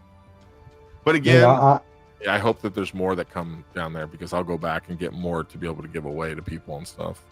I was absolutely amazed what Roger did, man. That was oh gosh, that was, and to have the final thing be talking about dreamers and talking about the shelf and under this and with the TV was basically all the clues led you to. The first set was like, let me go stand in front of this couch, let me look around. Oh, there's a shelf above the TV. Oh, that makes sense for the clues. Okay, now we're looking at this TV or this shelf above the TV and it has movies. Okay, sounds good. Now we have to use the doubloon that he gave us to look through the eye to put it on the Princess Bride. And I think the other movie was like, I can't remember what it was. I want to say it was like Last Crusade, Indiana Jones Last Crusade, or something like that, right? And then when you that's where we found it. Oh, that's where we found it, right? And then right when you look to the middle hole, it was Indiana Jones, and you literally could see it plain as day. So when you grab the VHS, pulled the VHS out, you're like, where the hell is it? I hand it to Trace. I'm looking, I'm like, what? And then look right inside the actual part where the film is, and they had opened it up and put the coin inside because the tape was broken. Oh, that's and badass. so it was literally inside. But I mean, it was like they didn't give hints and tips and tricks like that. This wasn't like a as you go, you're getting closer, you're warmer type of shit. It was sort of like I don't know, are you gonna ask me the question? And then you ask the question and he's like, no. You're like, fucking shit, like the hell. Well, we had figured out that it was 99% chance it was in them damn movies, and I forgot my glasses and I couldn't see shit. So I was reading off every fucking name. And Roger's like, nope, that ain't it. He said, you just gonna read them all? I said, yeah, because I can't see through this damn thing which one it's pointing to. Then Dustin finally went, Indiana Jones, and he just smiled. Yeah, because I stood back and I looked at it. I brought it nice and close, and I'm like, there's got to be the left and a right. So I just put it on the left and the right movies. And right when you do, you just squinted and you looked and you're like, fuck it. It just was like Indiana Jones. It's like fucking perfect. Well, see, originally we thought it was the 3 bicycles because it was like where the flight. What was it? The dream. Oh, like trying to thinking like ET, like with the bikes. You know what I'm saying? Like so that seemed like the clue too, right? Like it could have been so many things in there. That's what so many things. And the very first one, there was like 6 or 7 different things it could be. So remember, it was like the cloth with the creed. Well, shit, there was 10 flags in there. There was shirts with, and I actually, it's a 1980s arcade type of thing, right? So it's like everything seemed like it fit. Well, I actually even looked at the damn clue the first time when I lifted the shirt up, and Roger's over there going, he distracted me with his damn coffee beans he's eating. Because one of them, you literally had to lift up the shirt on a mannequin, and the clue was underneath it. Like that's how. Clarifying that, I was like, wait a minute. Yeah, I know. Yeah, no. Trace is just walking around lifting people's shirts up. He's like, lifting chicks' shirts up, and I didn't even get slapped one time either. Kelly, I was hoping, I was honing my skills with my daughter when we were playing Super Mario Kart 8, and I was like, I'm honing my skills. Like, let's get this going, right? And we get down there, and I'm like, no Mario Kart? That sucks. I was ready to do another challenge, win another coin through some Mario Kart. Although Kelly watched me though, because Marcelo was down there, Kelly, let's see, Joe was down there. Who else was down there? Patrick was there for a short time. But everybody kept passing. Like nobody would challenge the guy doing it. And this kid was literally saying like how he just plays Mario Kart all day, every day. And I'm just like, I tried to get him to go easy, and he would not go easy either. Kelly was like, "Come on!" She's like, "Come on!" Right? And the guy was like, "No, I can't do it." It's like, "Jeez!" I'm like, kind of, and then I nudge him, and I like my arm in front of him, like I was like, "I could just do this, right?" And he goes, and then that's when I realized when he said, "Oh, I'd like that, but my boyfriend wouldn't." And I was like, "Oh, okay. Well, you're gay, so let me stop touching you then, because that's helping the cause for you." So yeah, so it was basically just getting lucky after about an hour and like 5 games of playing Mario Kart. I literally had 1 round in it, and I did good, and he did okay. And the next round, I just annihilated him. And then the 3rd round, I just kept blasting him, and he was like, "You're doing this on purpose." And I'm like, "Yeah, this is the only way I know how to win, because at this point, I don't need to beat you. I just need to get more points." So, but no, it was fun. Things like that are fun. The Menagerie co-op. Yep. December 21st, we'll have a coin. Yep. December 21st. Oh. The Menagerie co-op down there, which is down next to the same side as the bowling alley that's on, and where the antique store is down there on that street. Like when you guys are going down and you get ready to take the curve to the right where it goes next to the bowling alley towards the bridge. It's right before you get there. It's across the street from that restaurant that has all like the plants outside of it and stuff. Cool. But Trace went in there, and they said December 21st, right? Yep.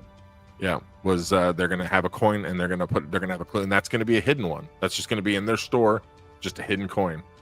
And so it's a lot of shit to look at, but I got some pretty good ideas because the store that was next to it was the one I found one at and stuff. So they similar owners, and yeah. So we got road trip, Whitney. Road trip. Just saying that's an insight. Coin, man. That's an insight from us being down there, because they're not promoting it. I checked online. They're not promoting it at all. Like they're not doing anything on their page or anything like that. So that was an insight that Trace went in and talked to him, and that's what she said. Sweet. So I don't, and a lot of the places aren't doing that. They're not doing like promoting anymore. They're just like, we have a coin, and if people come in, they find it. So. Well, that's kind of how I found it at the bowling alley, because there was a damn sign on the window, and I walked in, and I'm like, "Hey, what's up with them coins?" But I don't agree with their tactic of getting it, because it's making them money. Yeah. That's not what they're meant for. And I really thought you was gonna pull him over the counter at one point. I was just in my eyes. That's what I was thinking. I was like, this wasn't the idea, I believe. No, you're exactly right. like, you know, the treasure hunt, the Goonies spirit, that kind of thing, right? And to me, the similarity of doing that is the same as hiding a coin where only I can see it, being 6'5". You know what I'm saying? Like, does that make it fair to anybody else? No. If only I could see that coin, that doesn't make it fair. Well, doing that doesn't make it fair, because I mean, you're literally pinpointing. Like, that's not people with their eyes looking around, having a group of people like a scavenger hunt. Everybody's, I mean, kids can get it, old people can get it, anybody can get it. But Donkey Kong at $195,000. Wyatt just said something earlier that he got to 100,000 after playing it for 3 weeks straight after watching the documentary. Like, Oh my and he's God. like, I could never do that again. And I'm like, I'm right there with you. I think the most I've ever gotten in that game was like 80 something thousand. And like, that's because I owned it. So like, I don't know, you know. Well, I have a feeling if people keep giving them flack about it, they'll probably turn it into something like the best average out of 10 bowling games or something, which is fair, right? It would be funner if it was bowling, or Yeah, it'd be like, well, if you know, Say, like, yeah, you, bowling, I'd have a lot better chance. like if you go in and you ask about the coin, right, and they tell you, like, you can get the coin if you ask for it. You can get the coin if you bowl like a 215 or higher. Okay. You know what I'm saying? Like something like that would be like, and then because if somebody just bowls a 215, they're not going to be like, here's a coin. You're like, what's that? I have no idea. Like, it would be if you ask for it and then you play a round of bowling, and if you can at least get that, that makes sense, right? But I don't know. I still want to arm wrestle him. That's totally acceptable. Come on.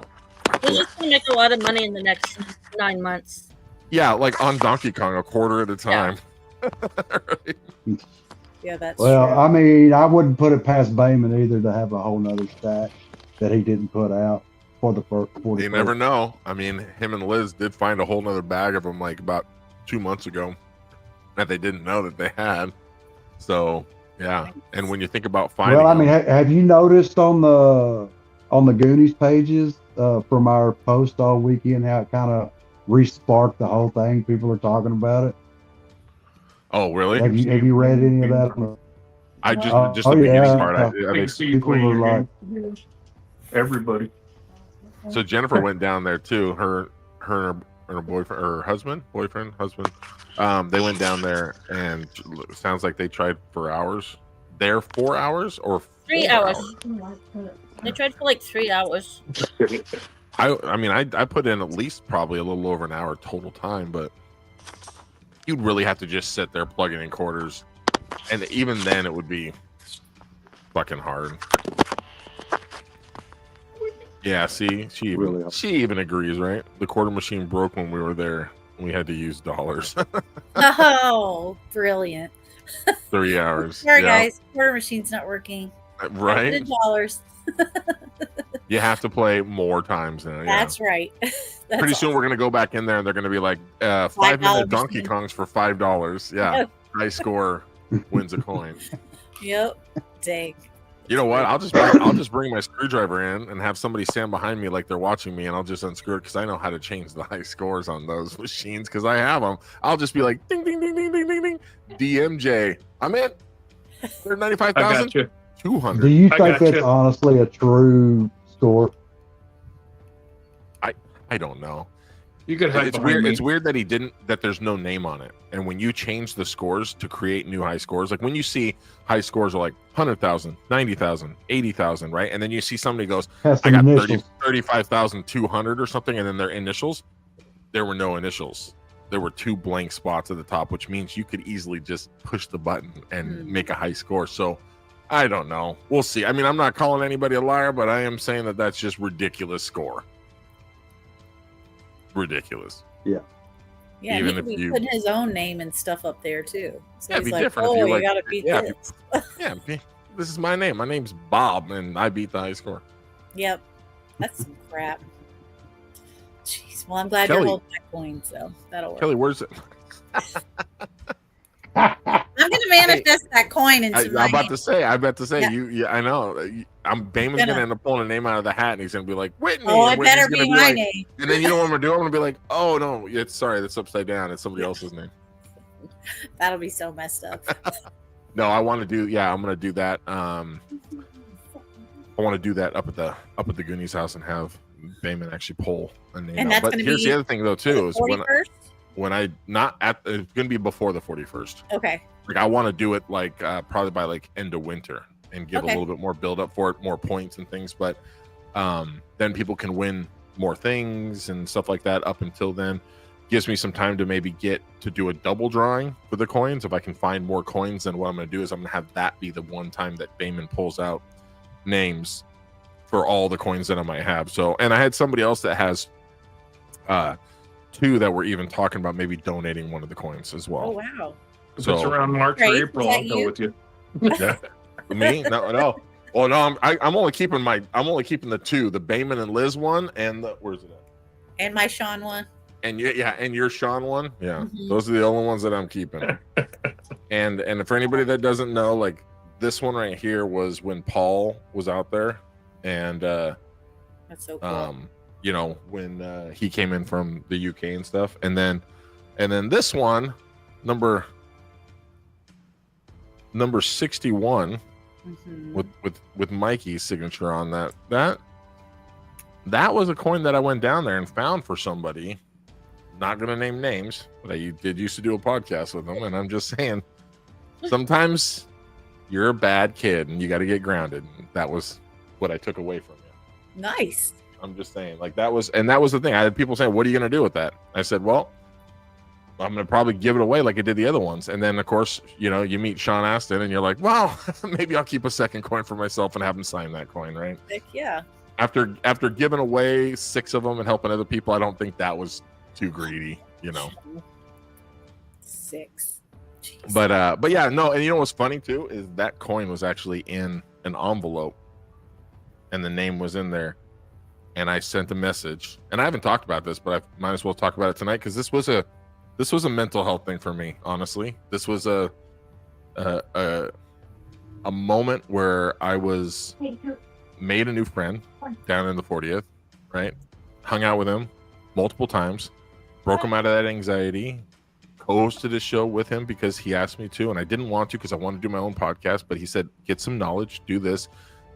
Well, I'll help you to do it until you get ready." Okay, cool. Everything was good. And then one night I went to get on and the whole StreamYard was gone. Like I couldn't even get on. Nobody was hosting it. Nobody reached out. Nobody was talking to me. I had no idea. I wasn't part of the admin crew for it. So I didn't know what was going on. And I comes to find out 15 minutes before the show was supposed to start for this podcast I was supposed to be doing by myself that night. And I had like 3 women ready to come on. Was told to me that they couldn't do it. So I decided to do Facebook Live, and I just kept it going. Like I just did my hour-and-a-half show Facebook Live, and apparently that rubbed him and maybe a couple other people the wrong way, thinking that I was like leaving that situation and just starting my own thing, which I wasn't. I was like 15 minutes before, I was like, I'm not going to let the people down, right? And then that ended up hitting like 3,200 views by the end of the night, including I think 30 active viewers at one point and like 1.7 thousand freaking comments, like just randomly. And I think that may have played a part, and this is, I'm only going to use my personal opinion, may have played a part in a jealousy idea of what I had done by myself in that one moment.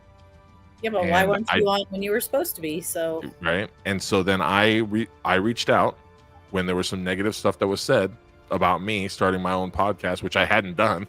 Like at that point, I was still like, I don't even know what's going on. Like I'm not doing my own shit, right? I don't even have a computer. It's a video. I don't have a computer. And so Emily tried to do a GoFundMe to get me a computer to be able to do that. And there was a comment that was put on there that was ended up being taken down, but it was a very negative comment towards like a kind of a jealous idea towards me and somebody that I consider to be a friend. And I reached out multiple times in multiple days to try to, not in a negative way, just try to justify like, hey, if you're going through something, man, like I understand, just please don't take it out on me and talk to me. Kept doing that, kept reaching out. Nothing. Finally, I get a response saying that I just can't talk right now. Okay, cool. No problem. Everything was good. Like, okay, like I understand. I'm not going to push. And I said, well, here's the thing. I said, I need an apology, right? At least, like, if you're going to say that, you know, you shouldn't have done it. Okay, cool. But I need an apology. Like, I don't ask for that much, but I need an apology. And I said, but if you can apologize to me and tell me what's going on in your life, at least to help me to understand why you would do that, then and I sent a picture. I'll ship this in the mail tonight. Like, that was it. And no response. And about 24 hours later, I go, you got about an hour and I'm going to keep the coin. No response. So I kept thinking the whole time. I even said afterwards, I said, you should have at least got the coin and then badmouthed me. At least that would have been a smart move. Like, at least you would have got something from it, right? Like, I guess, but yeah. It is what it is. And then I was going to give it away, and somebody said, give it away on the show. And then somebody else messaged me, and they were like, hey, give away that coin that you got me because I found one. And I was like, awesome, right? So that was the coin that I'm going to give away. So now I had 2 coins I could give away, and I was like, well. So I ended up bringing one with me to the Emerald City or the Rose City Comic-Con, and then Sean signed it, which is, I got to give him this. Sean Astin was an amazing human being that I brought enough money to get like 2 signatures from him. And then one was for Emily because she couldn't be there. And then the other one was for me. Right. And I had other things I wanted to get signed, but I didn't know how it worked. And when I talked to the lady, she was like, yeah, she's like, we don't do a card. We only do cash. It's like, okay, I understand. It's like, I'll go to the cash machine. And then she was like, I was like, so does he sign, like, if I pay for him to sign something, can he sign like 2 things or 1 thing or 3 things? She's like, it's per signature. And I'm like, okay. So I'm like, $80 per friggin', you know what I'm saying? I'm like, yeah, like that's going to add up, right? Because I wanted him to sign my book, my Pirates of the Spanish Main book. I wanted him to sign my map. I wanted him to sign the picture of him and me. And I'm like, so it was like, we're talking, I think the total cost of it was $440 with a selfie. And that was to sign all the things after he had already signed the picture of me and him, which was $80. And I had brought 2 coins, and I talked to him because he remembered me with my flags being on the back. And he goes, I know you had the flags on your truck. And I was like, yeah. And then when I told him, he's like, well, what do you got me signing for you today? And I showed him the picture of him and me, and he's like, that's perfect. Right. So we're talking, and I pulled it out of my pocket, and I was like, well, hey, I know you got a coin from Bayman for the house, but I said, here's mine that I sold for the 40th anniversary, and here's a Sloth and Chunk one. And I said, that's a gift from me to you. I just wanted you to have it. And he goes, seriously? And gave me a hug and said thank you. Said the only other thing he got from somebody was a potato because of Samwise Gamgee and Lord of the Rings when he talks about taters. And anyway, he looked over, he goes, when he comes back to the line, let him just come up to the front through the VIP.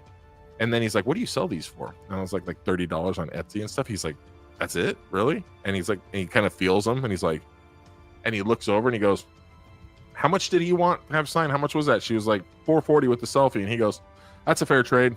And he signed all my stuff for free just for giving him those coins. And I was like, and I literally started crying right there on the spot. Like, I was like tearing up, and I was like, thank you. Like, it means a lot from like that situation. It meant a lot. And being able to do a selfie and being able to have that whole situation is like, that's the reason why I didn't get one from Corey Feldman. he didn't. I didn't pay for him to sign anything. I was like, he was the only person there. I was like, yeah, we're good. We're good. I'll spend my money over here. Man, you dog him all the time. So I have a love-hate with Corey Feldman, and the main thing is I think it happened at the 40th at the VIP, and I was at the outside of it there by the fence and listening to conversations between him and Adrian and like other people, and the way that isn't he kind of out there? He's not just out there. He's very entitled in a sense of like, I don't know. Just I think he thinks he's cooler than he really is, and I think he treats people like he's 100,000 times cooler than what he thinks he even is. And I think that like even what Daryl was saying, like waiting in line and having him every 15 minutes take a fucking 10 to 15 minute break to go vape and get on his phone and stuff. It's like, you're there for the fans. Like, I get it, like I can't imagine what your life's like, but what I can imagine is being a good person and being there for a short amount of time for like 4 or 5 hours to be there for your fans is not that big of a deal, and same thing, you can see it at the Dancing with the Stars. You put in the work, you might get further, but you don't put in the work and you're not there, not showing up, you're not going to get very far. Like, just every aspect of it. I think was a little bit underwhelming. And so when I was going to go stand in his line with Daryl to do that, I just kind of thought to myself, I'm like, am I doing this to have another name signature on my stuff, or Carrie and Robert? And I had a moment with Carrie, I had a moment with Robert, a huge moment with Robert Davi, which is awesome, yelling at each other from across the friggin' Rose City. Oh, you remember that, Kelly, right? So literally, like, Robert Davi like yelled and he's waving me over and I'm yelling. I'm like, Robert Davi, you're the best. And he's like, I can't, Dustin, I can't hear you. I can't hear you. I'm like, Robert Davi, you're the, and I had already gotten a signature and talked to him. And I said it finally a third time, went up and he gave me a hug and we're talking for a bit. And I'm like, I'm sorry, I didn't mean to interrupt. And the girl's like, oh, this is awesome. She's like, this is so cool. But it's the genuineness of those people that I think is what us as fans hope for. And if I know that somebody's an asshole or a dick or something, then I don't care how famous you are. I got no reason. I got no reason to be like, you're not cooler. You're not cooler than Whitney or Cooper or Kelly or Trace. So like, I'd rather hang out with you people and talking and doing this than I would be sitting here trying to pay money for somebody I really don't give a shit about. Right. Like, and so I dog him because he's in a lot of movies I love. Right. But he's just not my favorite fucking, he's not my favorite fucking actor. You know, some people have him as their favorite actor. Not me. That's not me. Oh. Yeah. I know somebody who loves him. Emily loves him. Huh? Yeah, I know. And you know what? I got to refrain. I got to pull that back sometimes. You know? Being my little Aussie sister, I can't hurt her feelings. I can't say that, but I'm just like, where is she? In Australia. I know. So it's tomorrow at it's tomorrow at 12:30 on a Tuesday, and she works. Yeah. If we were on at 11:30, he could probably hop on and say hi, but and that's it. Oh man. Oh, Corey is a wadu. What's a wadu? I've heard that before. What is a wadu? Is that, have I heard? Maybe I haven't heard that before. I can't tell you how many times I was right beside him at the VIP and didn't even acknowledge him just because I didn't want to say anything to him. You know what's, that's so funny, Brad, too, because like I was the outsider, right? I was the guy that like, I had some people be like, why weren't you at the VIP? I was like, well, I did save up like $1,900, was going to borrow some money from a friend. Then I went to go do it, and they had sold the last ticket like the night before. I was like, really? I can't believe they sold them all. Jeez. Yeah, 100. Yeah, they sold 100 tickets. Trying to sit on my phone. Let's see. So what's a wadu, Brad? Yeah, and so Brad, oh man, and Brad's no bullshit. He's a no bullshit kind of guy. So like I could just see certain people there, because you know, you look into the fence line. I'm like through the little bushes. I'm like, hi everybody, hi, you guys are having fun. I'm just out here. And Daryl, I think, was talking to him at one point. He said, and he just turned around and started talking to Adrian, and then just kind of walked away. And I'm like, and he does talk about like his anxiety and stuff. And I was about to say, it kind of sounds like social anxiety. No, like when you try so hard to get along with people, you act stupid or do things sometimes that are irritating to other people, and that's kind of what it sounds like. I just don't think that he has exactly what he says he has. I think he uses that as a reason why not to do. If you see him, he'll be standing in a group of people, and he'll be sitting there like talking and doing his thing, and then he'll be like, you know, doing. But then he gets with a one-on-one person, and he could be talking to a small group of people for just a minute and be real in that moment with no cameras on you, no nothing. And that's when you say you have anxiety, when you just walk away and get on your phone and go talk to your girlfriend. Like, gotcha. I don't know. Seems to me that seems like somebody who has immediate, all of a sudden OCD because somebody smells next to him. Right. Like this person smells. I have really bad OCD. I'm like, you're a fucking liar. Like, no, you're not. Like, that person just smells, and you're feeling that. We're all feeling that. His name's Trace. He lives in Walk. I got 2 of those damn points. I smell like greatness, brother. Whitney, are you guys going to take a trip down there on the December 21st or what? Maybe. I just told Jeremy. I said, "Did you hear that?" And he said, "Mm-hmm." Mm-hmm. I'm just saying, like that's one of those insights that's an insight with a time frame where you can be there and have the same exact chance as everybody there looking in that moment, right? At least for that. Like I said that to some people when I went down there. I was waiting for noon 2 and 4 for places to open to be able to have that opportunity. And when Seth blasted it at the music or at the magic shop, he blasted it on social media like a half an hour before, 15 minutes before. I get there, right? I literally got there at 3:02, and when he said that you can come in and try to look for it and everything with everybody else that day, and it was like 2 weeks after, and I get there at 3:02, and I was like, and he looks over and he goes, "Oh shit, sorry, Dustin." And I was like, "You didn't hide it yet?" And he's like, "No." And I was like, so I went outside, I turned my back, and I'm waiting, and I'm like, and he's like, I'm like sitting there waiting, and all of a sudden, then finally he's like, "All right, come in." So I'm like looking around and stuff, and he's just kind of giggling because I'm there for like 5 minutes or so, and nobody was even there. Nobody even came in the store, and I found it in the friggin' case in the front, and I'm like, I thought a bunch of people would just be there, like waiting outside for it, but no, nothing. I don't know why I'm holding on to this. I don't know why. I just found it. I don't even know where I found this at. It's a fidget thing. It is a fidget. Yeah, I've been doing that, and then I've been doing this. This was like a little rolled up Velcro thing in like a circle, and I'm like sitting here straightening it out. You know when people say that thing, yeah, right. You know when you like do like the bottles, like your beer bottles, and you take off like the outside part of the beer bottles. I use the condensation to roll it so there's no sticky stuff even on the bottle, and since it rolls up a perfect, people are like, "What are you doing?" I'm like, "I not being part of the conversation, I guess, because I didn't realize I just did this." I've been playing with the charging cord, so I understand. Fiddling around with it. Yeah. What's up, Junior? Junior's there. Is he still in Puerto Rico? Mm-hmm. He's back? I don't know if he's back or Junior, you back from it was the Costa Rica. Costa Rica? Puerto Rico. Yeah. Which one? Puerto Rico. Costa Rica. Yeah, Costa Rica. No, Costa Rica. It was he was in New Mexico. He was in shut up. All right. South America. It only took me 3 times. I missed the tea. Uh-oh. What was in that tea? 21st is so close to Christmas, but we may try again. Uh-oh, Whitney. No, stay home. Uh-oh. Please. No, see, this is what you got to do. You got to make an agreement with Jennifer and say, "Hey, if you get a coin during that time, or I get a coin during that time, if one of us gets our name drawn, the other person gets the coin." Now you get 2 options from 2 different people. Kind of like a lottery when you spend 50 cents on each dollar ticket and you split the lotto half, right? Just saying. True. Might be something there. My tickets could just go to your coin.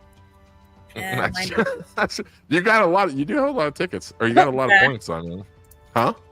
Dad wants to know now. I forgot that's on. Oh, nothing, Brad. Nothing. Don't put me between a rock and a Brad spot. Brad's coming after you, December 24th. Yeah, the Menagerie Co-op down in Astoria on the 21st it was like a certain time too, wasn't it, Trace? Like it was like midday or something, or yeah, I think it was like noon or something. Like yeah. Something like that. Yeah, they're going to be hiding a coin down there. They have one to hide, and it didn't sound like she was going to be promoting it at all. So this was like a Trace insight from walking into the store and talking with her after getting 2 coins, says Whitney. I knew. Jefferson, we are competitive. I was telling Dustin, I almost feel bad for having 2 coins, but you should. My wife reminded me real damn quick that I have 1 fucking.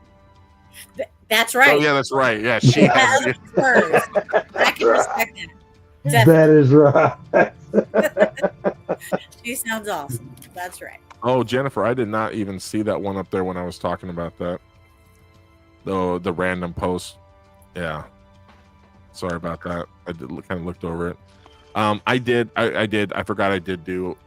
sent it to him, but I also publicly put a post on there defending myself, but then also basically being like, just talk to me outside of a public forum, just it doesn't need to be on here. I have no ill will towards him, besides the fact that he's not ever going to get the coin. I have no ill will towards him for any reason. Like, I reached out to him even after, and I think at one point he was on the show with me and Daryl when we were doing a trivia night. He was on there, and then the next 2 nights later, he started doing a trivia night. So I mean, it is. He came on with you guys, like no, he was on in the chat. He was just in the chat. On the show, and you were talking about giving away a coin, and he's like, "It's not about the coin. You just need to have the memories and like all this stuff, and like trying to downplay the coin because you know it's his coin." I get it. I bet it was kind of funny then coming onto my podcast to say that thing at that moment in time. I mean, it was funny because really I didn't acknowledge it. I didn't bring the comments up. I didn't acknowledge it. I didn't say anything. I think at one point I clicked on it by accident, and I was like, "Hey, Johnny, thanks for chiming in." And then it was like this, and I was like, "Hey, Johnny, thanks for chiming in." I was like really fast, and then I just went to the next one. But hey, it is what it is. Like I said, I don't hate people. I don't fucking have a problem. I don't get angry. It's hard for me to get angry these days about just about anything. It's just that kind of stuff. I'm like, people are gonna be people. Got to move past it. I mean, I don't know how many times this last weekend Trace fucking pissed me off, and I had to be like, "Dude, what the fuck did you just say?" Fucking accent. Actually, no, I understood him. I think it's just because both him and I, we talk a lot, and we talk like we're talking to each other, so we kind of overlap. So the times I would overlap him, I'm like, I can't even put together in my mind what that could have been. Like, I have to ask him now what he just said. And some of it was terminology. He's so full of shit. No, you're so full of shit. In his mind, he was probably thinking this Boomhauer sounded motherfucker. Boomhauer. That's who I was trying to think of when we were down there. I was like, yeah, he did kind of sound like Boomhauer. Oh, goddamn big cow, man. Oh, I love it. Oh, Whitney, you're safe with December 21st, but I will putting all my points in for the drawing to win one. No. And you know what? Here's the thing too. Brad is because I've told other people this too. Some people that have a coin and they have my merch and they have some things that are just like, hey, I want other people to win some stuff and do some, things like that. I told people, I'm like, if you want to give points to somebody else, then go ahead. So there are people that are like, yeah, I'll give this person points, or you let me know. And I'm like, don't tell me to let you know, because that means I have to pick a person. So I just tell them, like, put that in the chat, and then somebody else will be like, I'll claim them, I'll take them, right? Like, I'm like, do it that way. So this girl right here, because I know Brad's got somebody who's trying to win it for her. Basically, to me, Whitney, you, Brad, and Jennifer are like the three that are like the biggest. Like you guys are the competitive. Let's get this done. I gave mine away. I don't feel right being in the drawing for it since I have one. My wife. You are a 2-coin household, though. So that is very true, but you never know when she's going to pack up and leave my ass. So you got to think ahead. I smelled the wood burning in the back of my truck. She was thinking about it a couple times. Hell yeah. But she loved me. She loved me. How long have you been married? 11 years on the 10th of this month. Awesome. Mm-hmm. Yes. We've been together 15. Thank you. You're welcome. She's a special girl. Well, I hope so if you're spending that much time with her. It was fun. It was fun going down there to hang out with them and stuff like that, especially because when's your birthday, Trace? My birthday's in August. So it was somebody's birthday. It was on the podcast a couple weeks ago that was supposed to be down there, but we didn't. I don't guess we ever heard anything back, right? No, I didn't hear anything. I think there was but I think somebody was down there during that time. But yeah, in August, Trace was like, "Hey, little birthday present, little anniversary. We're going to Astoria. We're gonna make this happen." Then he goes and fucking busts his leg up, and then he didn't know if he was gonna be able to come. But I'm glad everything worked out. It was good. It was awesome to spend time with you guys down there for gosh, the whole experience, just being down there. Man, it connected everything, right? Because we've been friends on the internet for a while now, and it was just awesome to get that big ass bear hug. And you probably could pick my wife up with one finger. Oh, I did. Yeah. I did. Yeah, I literally. You know what's funny too is I actually have, I have I have a Thor hammer kettlebell that weighs 10 pounds less than I actually use. It's a Thor hammer. It's literally shaped like a Thor hammer, but the weight of it is it's an 80-pound kettlebell that I use. And it was funny because when I gave her a hug and I went to pick her up, I literally didn't pick her up. I just stood up. And I was, oh shit, I still have your wife hanging around my neck. Let me set her back down. Yeah, she is tiny. Well, then again, I guess I did pick you up when I gave you a hug too. I stood up when I gave you a hug. I'm not. I'm 6'2", 230. So you picked me up like I was nothing. Well, which is funny because I got you by 3 inches and 100 pounds. Yep. I'm gonna love to see you do that to me. I can still do it to you, Jeremy. Trust me. The last time you saw me, I was not even. The last time you saw me, I was so I graduated high school at 6 foot, about 145, 150 pounds. So I graduated, and between 19 and 21, I grew 5 inches, and then went up to 260 pounds by the time I was 21. So I was 260 at 6'5". Now I'm 330 at 6'5".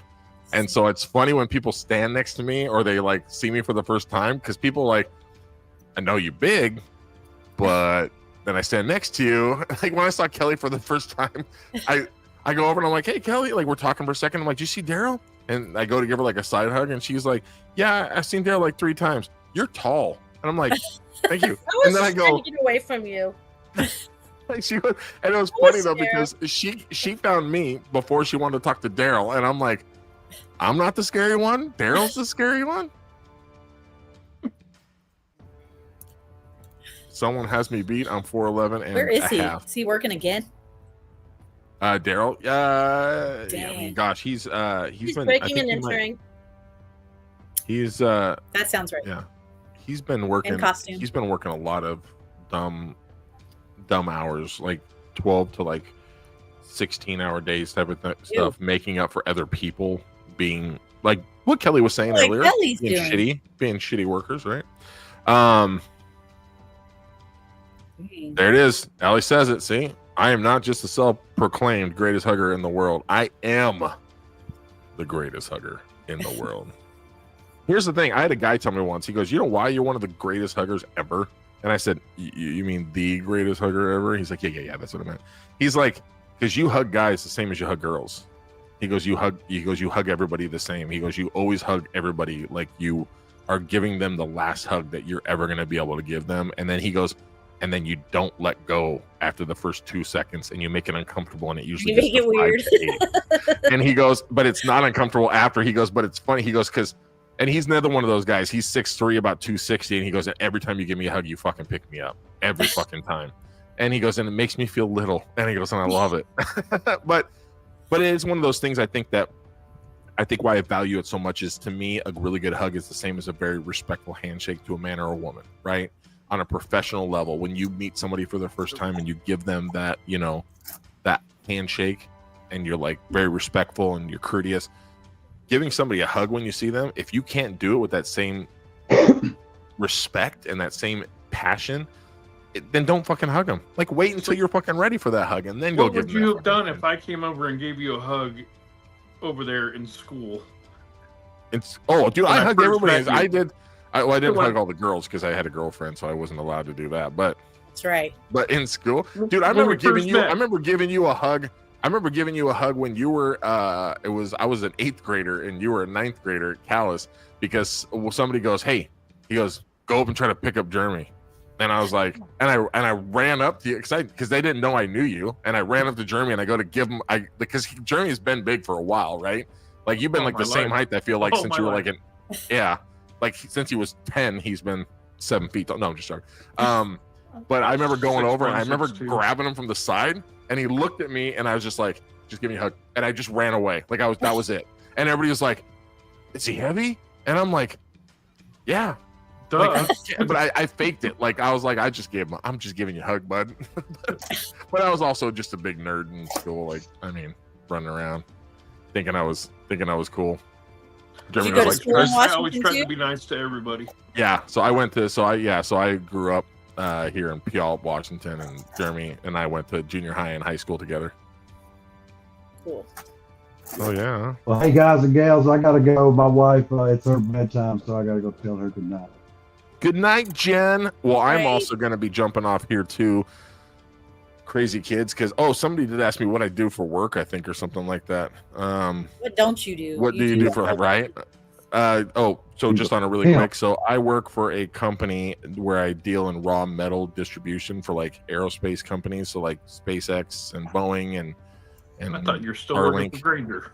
No, not Granger anymore. So I do that. I basically am a relationship builder. I get in with companies. I have my company quotes, and then they buy stuff, and I kind of like the liaison by just building those relationships.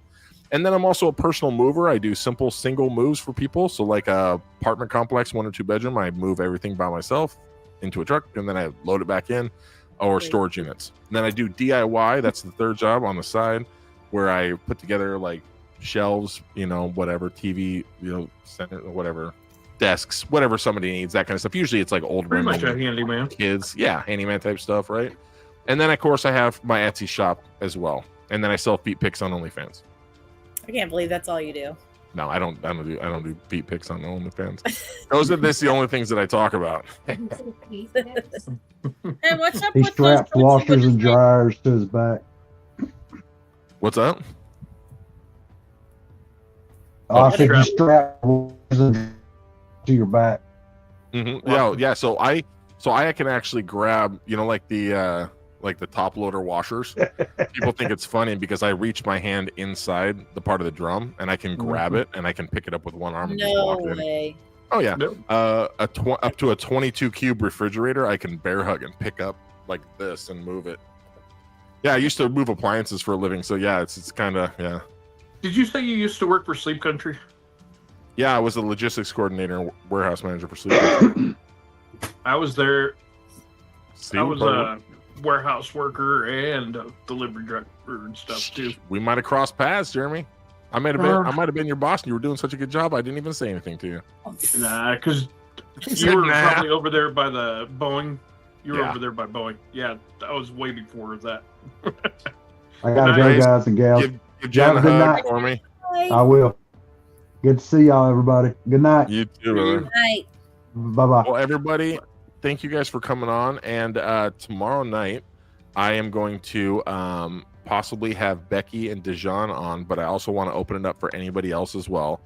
I'm going to do a Meet the Goonies night. We're going to talk about experiences, talk about the 40th, talk about the 41st, talk about how you became a Goonie, and just basically having the good old conversations about that kind of stuff. But also the ability to show off maybe a couple of your collection items that you guys love and things like that, that like near and dear to you, or pictures. Even pictures can be sent to me through Facebook and I can bring them straight up and pull them up on the screen. So if you guys are interested at all, or anybody who's in the chat or anybody in here, just chime in tomorrow at 5:30 and we'll do the same thing as this. Just send you a link and you come on and we can have up to 10 people. I'm always available. So hell yeah, brother. If I'm around. Let me know, definitely. Yep. Awesome. And don't worry, Whitney, I'm holding on to your coin for you. Thank you. No, he's gonna get rid of it. Watch him. Hey, do you want this? You want it? That's thank you very much. Actually, here you can have all my coins if you want. You can have the. Okay. All right. She's all right. Ridiculous. Awesome. And then Kelly, you're gonna definitely have to send me some pictures so I can put them up of some of your Funko collection too. Just saying. I don't know. I know. That's what I'm saying. You gotta take some snapshots. Including the bathroom. I think I can see some there in the background, right? Okay, so you can do more than just Goonies collections. You probably can't see them because it's dark. Yeah, so it's Meet the Goonies. So it can be basically as a Goonie, right? We're gonna meet them, meet you all type of thing of things that you're interested in. Might not just be Goonie related. That's just where we start, but everybody's got those different things they can talk about. And meeting people isn't just, we don't just talk about Goonies at the 40th and 41st and then okay, I gotta go. I'm all out of Goonie talk, Right. So I wanted this to be the chance where we do get to go to the 41st and we get to be able to talk about more interests that we have with each other and get to know each other more and stuff like that. So, cool. It'd be fun. Oh, Jeremy must have just hit the wrong button. I'm out. That's okay. Yeah. Well, cool, ladies. Thank you guys for coming on, and everybody else in the chat. Thank you guys for. Sorry, Whitney, if I get the coin. Oh my gosh, no. That's awesome. Awesome, everybody. You guys have a good night, and I will catch you guys on tomorrow at 5:30. All right. Night. Bye. Bye.